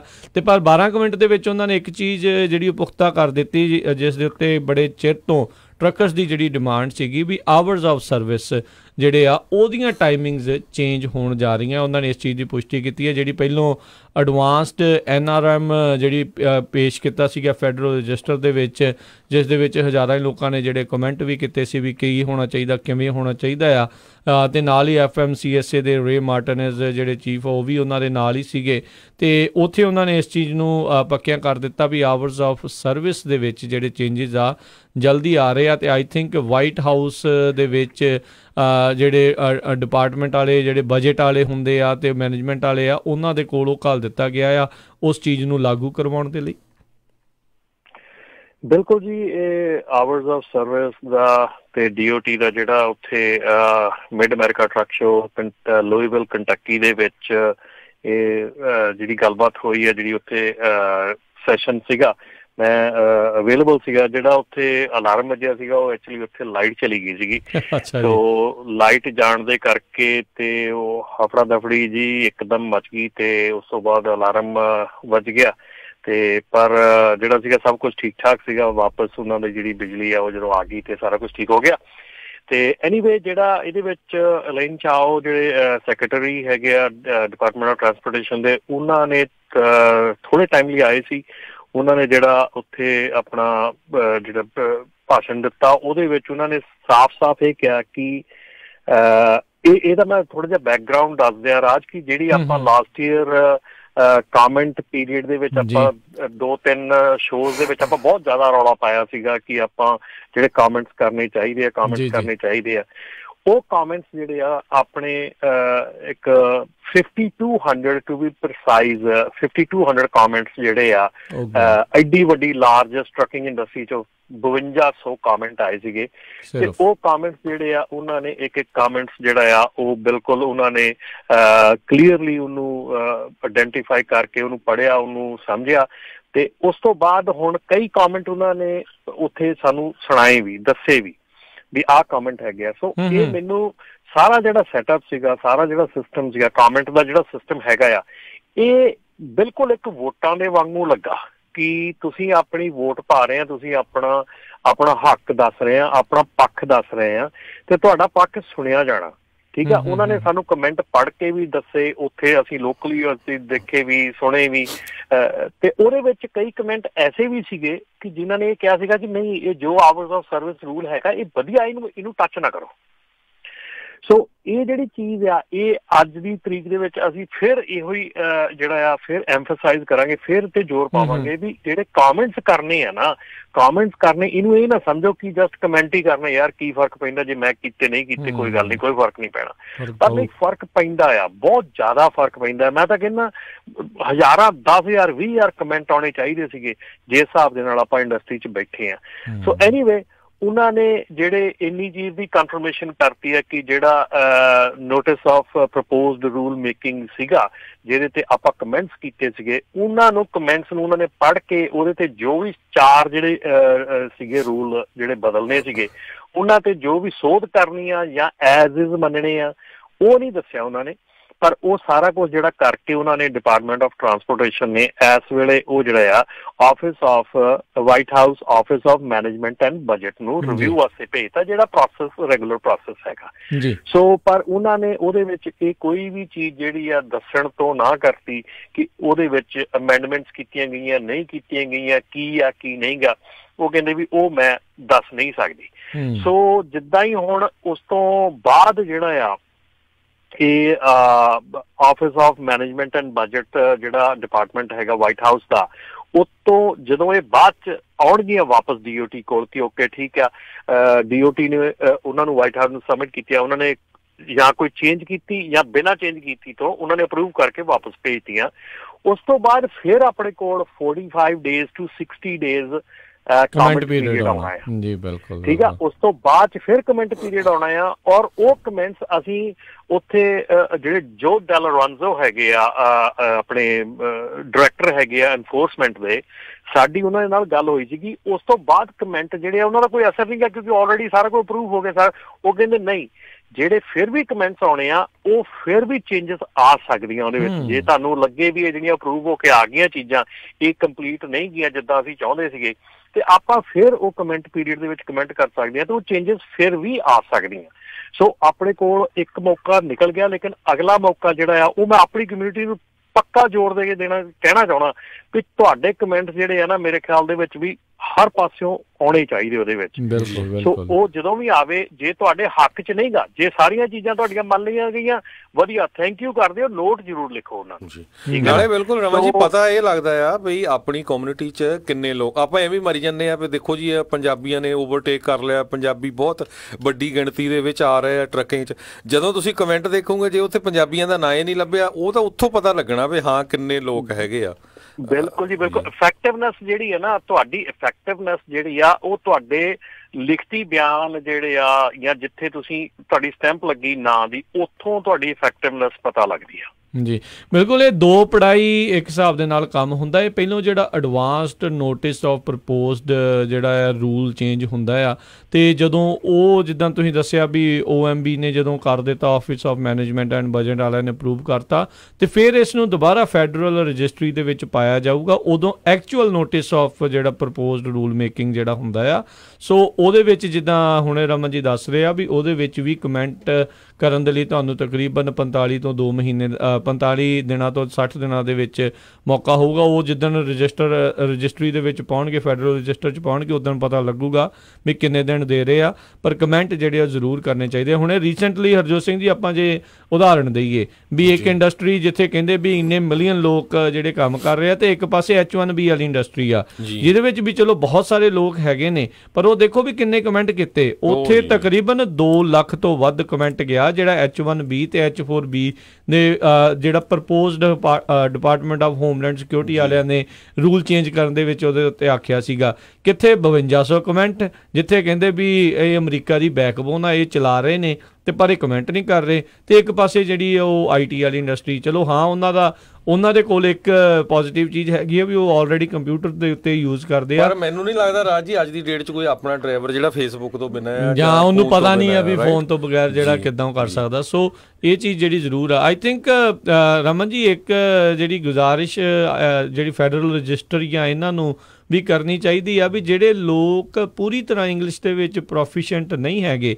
ਉਹਨਾਂ ਨੂੰ ਕੀ ਜਿਹੜਾ ਇੱਕ ਸਾਧਨ ਹੋਵੇ ਵੀ ਉਹ ਵੀ ਜਿਹੜੇ ਆਪਣੇ ਜਿਹੜੇ ਕਮੈਂਟ ਆ ਉਹ ਕਿਤੇ ਨਾ ਕਿਤੇ ਕਰ ਸਕਣ। ਆਈ ਥਿੰਕ FMCSA ਨੂੰ ਜਾਂ DOT ਨੂੰ ਇਸ ਦੇ ਉੱਤੇ ਵੀ ਜਿਹੜੇ ਸੋਚਣ ਦੀ ਜ਼ਰੂਰਤ ਕਿਤੇ ਨਾ ਕਿਤੇ ਹੈਗੀ ਆ ਵੀ ਇਹ ਸਾਰੇ ਜਣੇ ਜਾਣਦੇ ਆ ਵੀ ਟਰੱਕਿੰਗ ਇੰਡਸਟਰੀ ਦੇ ਵਿੱਚ ਬਹੁਤ ਸਾਰੀਆਂ ਜਿਹੜੀਆਂ ਮਾਈਗਰੈਂਟ ਕਮਿਊਨਿਟੀਜ਼ ਆ ਕੇ ਇਸ ਨੂੰ ਇੱਕ ਰਹਿਣ ਬਸੇਰੇ ਦਾ ਕੰਮ ਜਿਹੜਾ ਇੱਥੇ ਕਰਦੀਆਂ, ਇਸ ਨੂੰ ਮੇਨ ਜਿਹੜਾ ਆਪਣਾ ਕਹਿ ਲਓ ਵੀ ਧੰਦਾ ਜਾਂ ਕੰਮ ਨੂੰ ਬਣਾਉਂਦੀਆਂ ਆ। ਸੋ ਉਸ ਦੇ ਪ੍ਰਤੀ ਵੀ ਜ਼ਰੂਰ ਇਹਨਾਂ ਨੂੰ ਕਿਤੇ ਨਾ ਕਿਤੇ ਸੋਚਣਾ ਜ਼ਰੂਰ ਚਾਹੀਦਾ ਆ ਵੀ ਇਹਦੇ ਨਾਲ ਇਹ ਆ ਵੀ ਕਮੈਂਟ ਦੇ ਵਿੱਚ ਜਿਹੜੇ ਉਹ ਜ਼ਿਆਦਾ ਲੋਕ ਇਨਵੋਲਵ ਜਿਹੜੇ ਹੋ ਸਕਦੇ। ਉਹ ਰਾਜ ਜੀ ਉਹ ਹੋਣਾ ਤਦੋਂ ਹੀ ਆ ਕਿਉਂਕਿ ਜਦੋਂ ਹੁਣ ਸੈਂਸਸ ਆਣੀ ਹੈ ਨਾ, ਸੈਂਸਸ ਦੇ ਵਿੱਚ ਇੱਕ ਕੁਐਸਚਨ ਵੀ ਹੁੰਦਾ ਵੀ ਤੁਸੀਂ ਕਿੱਥੇ ਜੌਬ ਕਰਦੇ ਜਾਂ ਕੀ ਬਿਜ਼ਨਸ ਆ ਜਾਂ ਹੈ ਨਾ ਲੈਂਗੁਏਜ ਕੀ ਆ। ਉਹ ਜਦੋਂ ਤੁਹਾਡਾ ਪਤਾ ਲੱਗੂਗਾ ਵੀ ਇੰਨੇ ਜ਼ਿਆਦਾ ਟਰੱਕਿੰਗ ਇੰਡਸਟਰੀ 'ਚ ਪੰਜਾਬੀ ਆ, ਉਹਨਾਂ ਦੀ ਲੈਂਗੁਏਜ ਪੰਜਾਬੀ ਹੈਗੀ ਆ, ਮੰਨ ਲਓ ਵੀ 1,50,000 ਆ ਜਿੰਨੇ ਵੀ, ਉਹ ਇੱਕ ਡਾਟਾ ਜਿਹੜਾ ਫਿਰ ਉਹਨਾਂ ਦੇ ਨਾਲ ਗੱਲਬਾਤ ਹੋ ਸਕਦੀ। ਭਾਈ ਦੇਖੋ ਇੰਨੇ ਬੰਦੇ ਆ ਅਤੇ ਪੰਜਾਬੀ ਤੁਸੀਂ ਪੰਜਾਬੀ ਦੇ ਵਿੱਚ ਵੀ ਜਿਹੜੀ ਆਪਸ਼ਨ ਚਾਹੀਦੀ ਆ, ਜਿਸ ਤਰ੍ਹਾਂ ਮੈਜੋਰਟੀ ਜਿਹੜੇ ਗਵਰਨਮੈਂਟ ਦੇ ਆਫਿਸਿਸ ਆ ਉਹਨਾਂ 'ਚ ਸਪੈਨਿਸ਼ ਹੈਗੀ ਆ।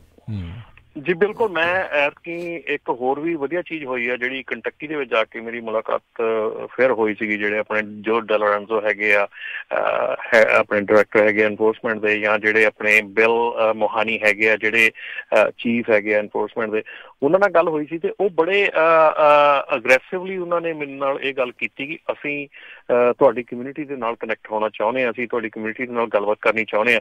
ਸੋ ਆਪਾਂ ਆਉਣ ਵਾਲੇ ਸਮੇਂ ਦੇ ਵਿੱਚ ਰਾਜ ਡੈਫੀਨੇਟਲੀ ਮੇਰੀ ਪੂਰੀ ਟਰਾਈ ਰਹੂਗੀ ਕਿ ਮੈਂ ਵਨ ਆਫ ਦੋਜ਼ ਜਿਹੜੇ ਬੰਦੇ ਹੈਗੇ ਆ ਉਹਨਾਂ ਨੂੰ ਲਾਈਵ ਆਪਾਂ ਆਪਣੇ ਰੇਡੀਓ ਤੇ ਲੈ ਕੇ ਆਈਏ ਤਾਂ ਕਿ ਆਪਾਂ ਡਾਇਰੈਕਟਲੀ ਉਹਨਾਂ ਦੇ ਕੋਲੋਂ ਕੁਐਸਚਨ ਪੁੱਛ ਸਕੀਏ, ਆਪਾਂ ਡਾਇਰੈਕਟਲੀ ਉਹਨਾਂ ਨਾਲ ਗੱਲ ਕਰ ਸਕੀਏ।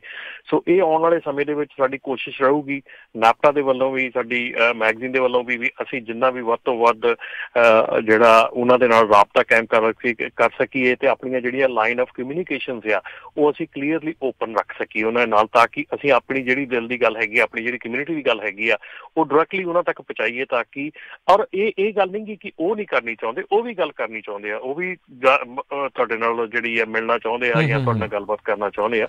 ਸੋ ਆਉਣ ਵਾਲੇ ਸਮੇਂ ਦੇ ਵਿੱਚ ਜਿੱਦਾਂ ਵੀ ਆਪਾਂ ਨੂੰ ਮੌਕੇ ਲੱਗਣਗੇ, ਜੇ ਸਾਨੂੰ ਕਿਤੇ ਫਿਜ਼ੀਕਲੀ ਉਹਨਾਂ ਨੂੰ ਲੈ ਕੇ ਆਉਣਾ ਪਊਗਾ, ਜਿਹੜਾ ਕਿ ਆਪਾਂ ਅਕਤੂਬਰ ਦੇ ਵਿੱਚ ਜਿਹੜਾ ਟਰੱਕ ਸ਼ੋ ਆਪਾਂ ਸੈਕਰਾਮੈਂਟੋ ਕਰਨਾ, ਉਹਦੇ ਵਿੱਚ ਵੀ ਆਪਾਂ ਉਹਨਾਂ ਨੂੰ ਲੈ ਕੇ ਆਉਣਾ ਆ। ਸੋ ਉਹਦੇ ਵਿੱਚ ਵੀ ਆਉਣਗੇ। ਉਸ ਤੋਂ ਪਹਿਲਾਂ ਵੀ ਜਿਹੜਾ ਆਪਣੇ ਕੋਲ ਮੌਕਾ ਲੱਗਾ ਆਪਾਂ ਉਹਨਾਂ ਨੂੰ ਲੈ ਕੇ ਆਵਾਂਗੇ, ਉਹਨਾਂ ਨਾਲ ਗੱਲਬਾਤ ਕਰਾਂਗੇ। ਸੋ ਜਿਹੜੀ ਗੱਲ ਹਰਜੋਤ ਭਾਈ ਤੁਸੀਂ ਕਹੀ ਆ ਕਿ ਡੈਫੀਨੇਟਲੀ ਜਦੋਂ ਸੈਂਸਸ ਆਉਂਦੇ ਆ, ਸੈਂਸਸ ਦੇ ਵਿੱਚ ਪ੍ਰੋਪਰ ਇਨਫੋਰਮੇਸ਼ਨ ਭਰੋ, ਆਪਣੀ ਜਿਹੜੀ ਮਾਂ ਬੋਲੀ ਆ ਉਹ ਪ੍ਰੋਪਰ ਦੱਸੋ ਤਾਂ ਕਿ ਉਹ ਨੰਬਰ ਕਾਊਂਟ ਕੀਤੇ ਜਾਣ ਤੇ ਉਹ ਨੰਬਰ ਕਾਊਂਟ ਕਰਨ ਤੋਂ ਬਾਅਦ ਹੀ ਸਾਨੂੰ ਸਹੂਲਤ ਮਿਲਣੀ ਆ, ਕੋਈ ਉਸ ਤੋਂ ਬਿਨਾਂ ਸਹੂਲਤ ਨਹੀਂ ਮਿਲਣੀ। ਕਿਉਂਕਿ ਜਦੋਂ ਤੱਕ ਨੰਬਰ ਨਹੀਂ ਹੈਗੇ ਅਗਲੇ ਕੋਲ, ਉਦੋਂ ਤੱਕ ਕੋਈ ਆਪਾਂ ਨੂੰ ਜਿਹੜੀ ਆ ਉਹ ਪ੍ਰੋਪਰ ਇਨਫੋਰਮੇਸ਼ਨ ਆਪਣੇ ਕੋਲ ਨਹੀਂ ਹੈ ਜਾਂ ਉਹਨਾਂ ਕੋਲ ਨਹੀਂ ਹੈਗੀ, ਆਪਾਂ ਨੂੰ ਪ੍ਰੋਪਰ ਜਿਹੜੀ ਆ ਉਹ ਮਦਦ ਆ ਜਾਂ ਕੋਈ ਵੀ ਆ ਉਹ ਨਹੀਂ ਮਿਲਣੀ। ਜੀ ਬਿਲਕੁਲ, ਇਹ ਬਹੁਤ ਜ਼ਰੂਰੀ ਜਿਹੜੀਆਂ ਚੀਜ਼ਾਂ ਆ ਉਹ ਜ਼ਰੂਰ ਕਰਨਾ। ਅਤੇ ਅਗਲੀ ਜਿਹੜੀ ਇਸੇ ਟਰੱਕਿੰਗ ਦੇ ਨਾਲ ਹੀ ਜੁੜੀ ਹੋਈ, ਜੇ ਆਪਾਂ ਅਗਲੀ ਹੋਰ ਵੀ ਗੱਲ ਕਰਦੇ ਜੀ, ਪਿਛਲੇ ਦਿਨਾਂ ਦੇ ਵਿੱਚ ਆਪਾਂ ਫੈਡਰਲ ਡਰੱਗ ਡਾਟਾਬੇਸ ਦੀ ਜਿਹੜੀ ਗੱਲ ਕਰ ਰਹੇ ਸੀ, ਅਤੇ ਕਹਿੰਦੇ ਟਰੱਕਰਜ਼ ਨੂੰ 2020 ਤੱਕ ਜਿਹੜਾ ਆ ਆਪਣੇ ਆਪ ਨੂੰ ਇਸ ਜਿਹੜਾ ਫੈਡਰਲ ਟਰੱਕ ਜਿਹੜਾ ਡਰੱਗ ਡਾਟਾਬੇਸ ਆ ਇਸ ਦੇ ਵਿੱਚ ਆਪਣੇ ਆਪ ਨੂੰ ਰਜਿਸਟਰ ਜਿਹੜਾ ਉਹ ਕਰਨਾ ਪਵੇਗਾ। ਇਹ ਜਿਹੜਾ FMCSA ਨੇ ਹੁਣ ਆਖ ਦਿੱਤਾ ਆ ਵੀ ਕਹਿੰਦੇ ਵੀ 6 ਜਨਵਰੀ 2020 ਤੋਂ ਜਿਹੜੇ ਵੀ ਡਰਾਈਵਰ ਆਪਣੇ ਆਪ ਨੂੰ ਚੇਂਜ ਜਿਨ੍ਹਾਂ ਨੇ ਜੋਬਸ ਕਰਨੀਆਂ ਚਾਹੁੰਦੇ ਆ ਵੀ ਉਹ ਉਹਨਾਂ ਨੂੰ ਰਿਕਵਾਇਰਡ ਆ ਵੀ ਉਹ FMCSA ਦੇ commercial driver licence drug and alcohol clearing house ਦੇ ਵਿੱਚ ਆਪਣੇ ਆਪ ਨੂੰ ਜਿਹੜਾ ਉਹ ਰਜਿਸਟਰ ਕਰਨ। ਅਤੇ ਵੋਲੰਟੀਅਰ ਰਜਿਸਟ੍ਰੇਸ਼ਨ ਅਕਤੂਬਰ 2019 ਤੋਂ ਸ਼ੁਰੂ ਹੋਣ ਜਾ ਰਹੀ ਆ। ਸੋ ਬੇਸਿਕਲੀ ਇਹ ਜਿਹੜੀ ਇੰਪਲੋਇਮੈਂਟ ਰਿਲੇਟਿਡ ਬੈਕਗਰਾਊਂਡ ਚੈੱਕ ਦੇ ਵਿੱਚ ਜਿਹੜਾ ਇੱਕ ਡਰੱਗ ਟੈਸਟ ਜਿਹੜਾ ਹੁੰਦਾ ਆ, ਇਹ ਕਲੀਅਰਿੰਗ ਹਾਊਸ ਦੇ ਵਿੱਚ ਫੈਡਰਲ ਲੈਵਲ ਦਾ ਇੱਕ ਡਾਟਾਬੇਸ ਆ ਉਹ ਬਣਾਇਆ ਜਾ ਰਿਹਾ ਆ। ਸੋ ਅਕਤੂਬਰ 2019 ਤੋਂ ਵਲੰਟੀਅਰ ਦੇ ਉੱਤੇ ਅਤੇ ਫਿਰ 6 ਜਨਵਰੀ 2020 ਤੋਂ ਬਾਅਦ ਦੇ ਵਿੱਚ ਮੈਂਡੇਟਰੀ ਜਿੰਨੇ ਵੀ ਜਿਹੜੀ ਆ ਉਹ ਕੰਪਨੀ ਚੇਂਜ ਕਰਨੀ ਆ ਉਸ ਨੂੰ ਉਹਦੇ ਵਿੱਚ ਆਪਣੇ ਆਪ ਨੂੰ ਰਜਿਸਟਰ ਕਰਨਾ ਪਵੇਗਾ। ਜੀ ਬਿਲਕੁਲ ਜੀ, ਬਿਲਕੁਲ। ਇਹ ਸਾਰਿਆਂ ਲਈ ਮੈਂਡੇਟਰੀ ਹੋ ਜਾਣਾ ਆ। ਜਿੱਦਾਂ ਕਿ ਤੁਸੀਂ ਕਿਹਾ ਕਿ ਇਹ ਜਿਹੜਾ ਵੋਲੰਟਰੀ ਹੈਗਾ ਆ ਅਕਤੂਬਰ ਦੇ ਵਿੱਚ ਸ਼ੁਰੂ ਹੋ ਜਾ ਰਿਹਾ। ਸੋ ਬੇਸਿਕਲੀ ਜਿਹੜੀ ਆਪਣੀ ਐਪਲੀਕੇਸ਼ਨ ਤੇ ਰਿਕੁਆਇਰਮੈਂਟ ਹੁੰਦੀ ਆ 3 ਸਾਲ ਦਾ background drug and alcohol background check ਕਰਨ ਦੀ, ਉਹ ਜਿਹੜੀ ਰਿਕੁਆਇਰਮੈਂਟ ਹੈਗੀ ਆ ਉਹ ਸਾਰੇ ਇਲੈਕਟ੍ਰੋਨਿਕ ਕਰਨ ਜਾ ਰਹੇ ਆ। ਸੋ ਉਹ ਜਿਹੜੀ ਇਸ਼ੂਜ਼ ਹੈਗੇ ਆ ਜਿਹੜੇ ਇਹਦੇ ਵਿੱਚ ਕੀ ਕਾਫੀ ਲੂਪ ਹੋਲਸ ਹੈਗੇ ਆ ਉਹ ਟਰਾਈ ਕਰ ਰਹੇ ਆ ਬੰਦ ਕਰਨ ਦੀ।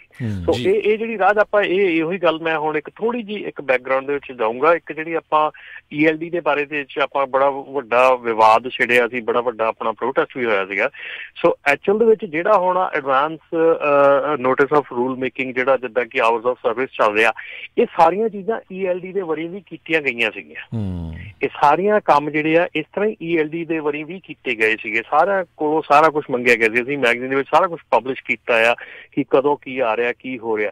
ਪਰ ਆਪਣੀ ਜਿਹੜੀ ਅਟੈਂਸ਼ਨ ਪੇ ਕਰਨ ਦੀ ਕਮੀ ਆ, ਜਿਹੜੀ ਆਪਾਂ ਅਟੈਂਸ਼ਨ ਪੇ ਨਹੀਂ ਕਰਦੇ, ਕਿਉਂਕਿ ਅਸੀਂ ਸਾਰਾ ਦਿਨ ਆਲੇ ਦੁਆਲੇ ਦੇ ਹੋਰ ਬਹੁਤ ਚੀਜ਼ਾਂ ਤੇ ਅਟੈਂਸ਼ਨ ਪੇ ਕਰਦੇ ਜਿਹੜੀਆਂ ਸਾਡੇ ਨਾਲ ਬਿਲਕੁਲ ਮਤਲਬ ਨਹੀਂ ਕਿਸੇ ਗੱਲ ਦਾ ਹੈਗਾ। ਪਰ ਲੇਕਿਨ ਅਸੀਂ ਉਸ ਚੀਜ਼ਾਂ ਤੇ ਬਿਲਕੁਲ ਆਪਣਾ ਧਿਆਨ ਨਹੀਂ ਦਿੰਦੇ ਜਿਹੜੀਆਂ ਚੀਜ਼ਾਂ ਸਾਡੇ ਬਿਜ਼ਨਸ ਨੂੰ ਡਾਇਰੈਕਟਲੀ ਤੇ ਬੜੇ ਬੈਡਲੀ ਇਫੈਕਟ ਕਰਦੀਆਂ। ਜੀ ਜੀ। ਤੇ ਅਗਲੀ ਖਬਰ ਵੱਲ ਚਲੀਏ। CBSE ਵੱਲੋਂ ਜਿਹੜਾ ਆ ਜੂਨ 4 ਤੋਂ ਲੈ ਕੇ 6 ਤੱਕ ਜਿਹੜੀ ਇੰਸਪੈਕਸ਼ਨ ਹੋਣ ਜਾ ਰਹੀ ਹੈਗੀ ਹੈ ਇਸ ਸਾਲ 72 ਘੰਟੇ ਦਾ ਬਲਟਸ। ਹਾਂਜੀ, ਇਹ ਬਿਲਕੁਲ ਜਿਹੜਾ ਆਮ ਤੌਰ ਤੇ ਹਰ ਸਾਲ ਹੁੰਦਾ ਆ ਤੇ ਹਰ ਸਾਲ ਇਹ ਜਿਹੜਾ ਇੰਟਰਨੈਸ਼ਨਲ ਰੋਡ ਚੈੱਕ 2019 ਹੈਗਾ, ਇਹ ਜਿਹੜਾ ਮੈਕਸੀਕੋ, ਅਮਰੀਕਾ ਤੇ ਕੈਨੇਡਾ ਤਿੰਨੇ ਕੰਟਰੀ ਜਿਹੜੇ ਇਹ 'ਚ ਹਿੱਸਾ ਲੈਂਦੇ ਆ। ਸੋ ਇਹਨੂੰ ਆਪਣੇ ਯੂਜ਼ਲੀ ਕਹਿੰਦੇ ਆ 72 ਘੰਟੇ ਲੱਗਣੀ ਆ। ਸੋ 72 ਘੰਟੇ ਜਿਹੜੀ ਲੱਗਣੀ ਆ ਉਹ 4 ਜੂਨ ਤੋਂ ਲੈ ਕੇ 6 ਜੂਨ ਤੱਕ ਲੱਗਣੀ ਆ। ਤੇ ਇਸ ਵਾਰੀ ਉਹਨਾਂ ਦੀ ਜਿਹੜੀ ਵਾਇਲੇਸ਼ਨ ਕੈਟੇਗਰੀ ਆ, ਜਿਹੜੀ ਐਮਫੈਸਿਸ ਜਿਹੜਾ ਸਪੈਸ਼ਲ ਉਹਨਾਂ ਨੇ ਦੇਖਣਾ ਆ ਉਹ ਹੈਗਾ ਆ ਸਟੀਅਰਿੰਗ ਤੇ ਸਸਪੈਂਸ਼ਨ ਸਿਸਟਮ। ਸੋ ਉੱਤੇ ਬਹੁਤ ਜ਼ਿਆਦਾ ਧਿਆਨ ਦੇ ਰਹੇ ਆ ਕਿ ਸਟੀਅਰਿੰਗ ਤੇ ਸਸਪੈਂਸ਼ਨ ਸਿਸਟਮ ਤੇ ਹਰ ਵਾਰੀ ਇੱਕ ਪਰਟੀਕੂਲਰ ਇੱਕ ਜਾਂ ਦੋ ਪਰਟੀਕੂਲਰ ਏਰੀਆ ਉਹ ਚੁਣਦੇ ਆ ਜਿੱਥੇ ਉਹਨਾਂ ਨੇ ਸਪੈਸੀਫਿਕ ਧਿਆਨ ਦੇਣਾ ਹੁੰਦਾ ਆ। ਸੋ ਐਰਕੀ ਜਿਹੜੀ ਆ ਇਹ ਸਟੀਅਰਿੰਗ ਐਂਡ ਸਸਪੈਂਸ਼ਨ ਜਿਹੜੀ ਸਿਸਟਮਸ ਹੈਗੇ ਆ ਉਹਨਾਂ ਦੀ ਚੋਣ ਕੀਤੀ ਗਈ ਆ। ਤੇ ਜਿਹੜਾ ਡਿਊਰਿੰਗ ਇੰਟਰਨੈਸ਼ਨਲ ਰੋਡ ਚੈੱਕ ਜਿਹੜੀ ਇੰਸਪੈਕਸ਼ਨ ਹੈਗੀ ਆ ਉਹਦੇ ਵਿੱਚ ਜਿਹੜੀ north American standard level 1 inspection ਹੈਗੀ ਆ ਉਹ ਕਰਦੇ ਆ, ਜਿਹਦੇ ਵਿੱਚ ਕਿ 37 ਸਟੈਪ ਪ੍ਰੋਸੀਜਰ ਹੁੰਦਾ। ਤੇ ਐਗਜ਼ਾਮੀਨੇਸ਼ਨ ਉਹਦੇ ਵਿੱਚ ਡਰਾਈਵਰ ਦੀ ਆਪਰੇਟਿੰਗ ਰਿਕੁਆਇਰਮੈਂਟ, ਤੁਹਾਡੀ ਟਰੱਕ ਦੀ ਮਕੈਨੀਕਲ ਫਿਟਨੈਸ, ਏਜ ਦੇਖੀ ਜਾਂਦੀ ਆ। ਸੋ ਉਹਦੇ ਵਿੱਚ ਜਿਹੜੇ ਤੁਹਾਡੇ ਇੰਸਪੈਕਟਰ ਹੈਗੇ ਆ, ਜਿਹੜੇ ਲਾਅ ਇਨਫੋਰਸਮੈਂਟ ਹੈਗੇ ਆ, ਤੁਹਾਨੂੰ ਚੈੱਕ ਕਰ ਰਿਹਾ, ਇਹ ਉਹਨਾਂ ਦੇ ਉੱਤੇ ਨਿਰਭਰ ਕਰਦਾ ਕਿ ਉਹਨਾਂ ਨੇ ਤੁਹਾਡੀ ਲੈਵਲ 1 ਇੰਸਪੈਕਸ਼ਨ ਕਰਨੀ ਆ ਜਿਹੜੀ 37 ਸਟੈਪ ਆ, ਜਾਂ ਲੈਵਲ 2 ਇੰਸਪੈਕਸ਼ਨ ਵਾਕ ਅਰਾਊਂਡ ਕਰਨੀ ਉਹਨਾਂ ਨੇ ਟਰੱਕ ਦੀ ਤੇ ਡਰਾਈਵਰ ਦੀ ਤੇ ਵਹੀਕਲ ਦੀ ਇੰਸਪੈਕਸ਼ਨ, ਜਾਂ ਲੈਵਲ 3 ਕਰਨੀ ਆ ਜਿਹਦੇ 'ਚ ਡਰਾਈਵਰ ਦੇ ਕ੍ਰੈਡੈਂਸ਼ੀਅਲ, ਡਰਾਈਵਰ ਦੀ ਜਿਹੜੀ ਫਿਟਨੈਸ ਆ, ਹੈਲਥ ਆ, ਡਰਾਈਵਰ ਦੇ ਕ੍ਰੈਡੈਂਸ਼ੀਅਲ ਜਿਹੜੇ ਆ ਉਹ ਚੈੱਕ ਕਰਨੇ ਆ, ਜਾਂ ਲੈਵਲ 4 ਸਿਰਫ ਉਹਨਾਂ ਨੇ ਟਰੱਕ ਦੀ ਇੰਸਪੈਕਸ਼ਨ ਕਰਨੀ ਹੈ। ਸੋ ਇਹ ਜਿਹੜੇ ਲਾਅ ਇਨਫੋਰਸਮੈਂਟ ਵਾਲੇ ਆ ਉਹਨਾਂ ਤੇ ਡਿਪੈਂਡ ਕਰਦਾ, ਪਰ ਲੈਵਲ 1 ਇੰਸਪੈਕਸ਼ਨ ਜਿਹੜੀ ਆ ਉਹ ਉਹਨਾਂ ਦੀ ਮੇਨ ਹੁੰਦੀ ਆ, ਲੈਵਲ 1 ਇੰਸਪੈਕਸ਼ਨ ਕਰਦੇ ਆ। ਜੀ ਜੀ ਜੀ। ਤੇ ਸਮਾਂ ਵੀ ਜਿਹੜਾ ਆਪਣੇ ਅੱਜ ਦੇ ਪ੍ਰੋਗਰਾਮ ਦਾ ਜਿਹੜਾ ਹੁਣ ਇੱਥੇ ਹੀ ਸਮਾਪਤੀ ਦੇ ਵੱਲ ਨੂੰ ਆ, ਤੇ ਆਪਾਂ ਜਿਹੜਾ ਮਿਲਾਂਗੇ ਆਪਣੇ ਸਾਰੇ ਜਿਹੜੇ ਸਰੋਤਿਆਂ ਨੂੰ ਅਗਲੀ ਵਾਰ। ਤੇ ਅਗਲੀ ਵਾਰ ਜਿਹੜਾ ਆਪਾਂ ਜਿਹੜਾ ਹਰਜੋਤ ਜੀ ਤੇ ਰਮਨ ਜੀ ਆਪਣੇ ਜਿਹੜੇ ਡਰਾਈਵਰ ਵੀਰ ਉਹਨਾਂ ਨੂੰ ਇਹ ਪੁੱਛਣਾ ਚਾਹੁੰਦੇ ਆ ਵੀ ਜਿਹੜਾ ਓਵਰਆਲ ਸਰਵਿਸ ਦੇ ਵਿੱਚ ਤੁਸੀਂ ਕੀ ਤਬਦੀਲੀਆਂ ਦੇਖਣਾ ਚਾਹੁੰਦੇ ਹੋ, ਵੀ ਕੀ ਜੇ ਤੁਹਾਨੂੰ ਕਮੈਂਟ ਕਰਨ ਦਾ ਹੁਣ ਮੌਕਾ ਮਿਲਦਾ ਹੈ ਦੁਬਾਰੇ, ਕੀ ਤੁਹਾਡੇ ਕਮੈਂਟ ਹੋਣਗੇ ਵੀ ਮੌਜੂਦਾ ਸਥਿਤੀ ਦੇ ਨਾਲੋਂ ਕੀ ਤੁਸੀਂ ਵੱਖਰਾ ਜਿਹੜਾ ਆ ਓਵਰਆਲ ਸਰਵਿਸ ਦੇ ਵਿੱਚ ਦੇਖਣਾ ਚਾਹੁੰਦੇ ਆ। ਤੇ ਕਿਉਂਕਿ ਜਦੋਂ ਇਹ ਦੁਬਾਰਾ ਮੌਕਾ ਮਿਲਣਾ ਹੈ ਕਮੈਂਟਸ ਦਾ, ਐਟਲੀਸਟ ਸਾਰੇ ਜਾਣੇ ਇੱਕ ਦੂਜੇ ਦਾ ਤੁਸੀਂ ਵਿਚਾਰ ਜਿਹੜੇ ਇੱਥੇ ਆ ਕੇ ਸਾਂਝੇ ਕਰੋ, ਦੈਨ ਤੁਹਾਨੂੰ ਪਤਾ ਹੋਊਗਾ ਵੀ ਅੱਛਾ ਆਹ ਚੀਜ਼ ਇਹਦੇ ਵਿੱਚ ਗੁੱਡ ਆ, ਆਹ ਚੀਜ਼ ਇਹਦੇ ਵਿੱਚ ਬੈਡ ਆ। ਹਰ ਇੱਕ ਜਣਾ ਫਿਰ ਆਪਣੇ ਹਿਸਾਬ ਦੇ ਨਾਲ ਜਿਹੜਾ ਕਮੈਂਟ ਕਰ ਸਕਦਾ। ਕਈ ਜਿਹੜੇ ਲੋਕ ਜੇ ਕੋਈ ਦੁਚਿੱਤੀ ਦੇ ਵਿੱਚ ਹੋਊਗਾ ਵੀ ਆਹ ਚੰਗਾ ਆ, ਉਹ ਚੰਗਾ ਆ, ਸਾਰਿਆਂ ਦੀਆਂ ਗੱਲਾਂ ਸੁਣ ਕੇ ਕਿਸੇ ਇੱਕ ਪਾਸੇ ਉਹਨਾਂ ਦਾ ਜਿਹੜਾ ਮਨ ਵੀ ਜਿਹੜਾ ਉਹ ਬਣ ਸਕਦਾ ਆ। ਸੋ ਜ਼ਰੂਰ ਅਗਲੇ ਵੀਰਵਾਰ ਨੂੰ ਇਸ ਪ੍ਰੋਗਰਾਮ ਦੇ ਵਿੱਚ ਤੁਸੀਂ ਓਵਰਆਲ ਸਰਵਿਸ ਦੇ ਵਿੱਚ ਕੀ ਤਬਦੀਲੀਆਂ ਜਿਹੜੀਆਂ ਦੇਖਣੀਆਂ ਚਾਹੁੰਦੇ ਹੋ ਉਹ ਇੱਥੇ ਐਜ਼ ਏ ਕਮੈਂਟਸ ਤੁਸੀਂ ਇੱਥੇ ਜਿਹੜਾ ਜ਼ਰੂਰ ਛੱਡੋ। ਅਤੇ ਬਾਅਦ ਦੇ ਵਿੱਚ ਜਦੋਂ ਮੌਕਾ ਮਿਲਣਾ ਆ ਜਿਹੜੇ ਫੈਡਰਲ ਰਜਿਸਟਰ ਦੇ ਵਿੱਚ ਕਮੈਂਟ ਕਰਨ ਦੇ ਲਈ, ਅਤੇ ਇਹਨਾਂ ਨੂੰ ਤੁਸੀਂ ਇੱਕ ਆਧਾਰ ਬਣਾ ਕੇ ਉਦੋਂ ਤੁਸੀਂ ਆਪਣਾ ਕਮੈਂਟ ਵੀ ਜਿਹੜਾ ਉਸ ਟਾਈਮ ਦੇ ਉੱਤੇ ਕਰ ਸਕੋਗੇ। ਅਤੇ ਆਪਾਂ ਫਿਰ ਹੁਣ ਇਜਾਜ਼ਤ ਲੈਂਦੇ ਹਾਂ। ਰਮਨ ਜੀ ਬਹੁਤ ਬਹੁਤ ਧੰਨਵਾਦ, ਥੈਂਕ ਯੂ, ਸਤਿ ਸ਼੍ਰੀ ਅਕਾਲ ਜੀ। ਥੈਂਕ ਯੂ ਜੀ, ਸਤਿ ਸ਼੍ਰੀ ਅਕਾਲ ਜੀ। ਅਤੇ ਸਰੋਤਿਓ ਆਪਾਂ ਹੁਣ ਇਜਾਜ਼ਤ ਲੈਂਦੇ ਹਾਂ। ਸਾਡੇ ਦੋਨਾਂ ਵੱਲੋਂ ਵੀ ਤੁਹਾਨੂੰ ਸਾਰਿਆਂ ਨੂੰ ਪਿਆਰ ਸਤਿਕਾਰ ਸਨਿੱਘੀ ਜੀ ਸਤਿ ਸ਼੍ਰੀ ਅਕਾਲ ਜੀ। ਉਹਦੇ ਵਾਸਤੇ ਰਹੋ, ਹੱਸਦੇ ਖੇਲਦੇ ਰਹੋ, ਸੁਣਦੇ ਰਹੋ ਪੰਜਾਬੀ ਰੇਡੀਓ USA।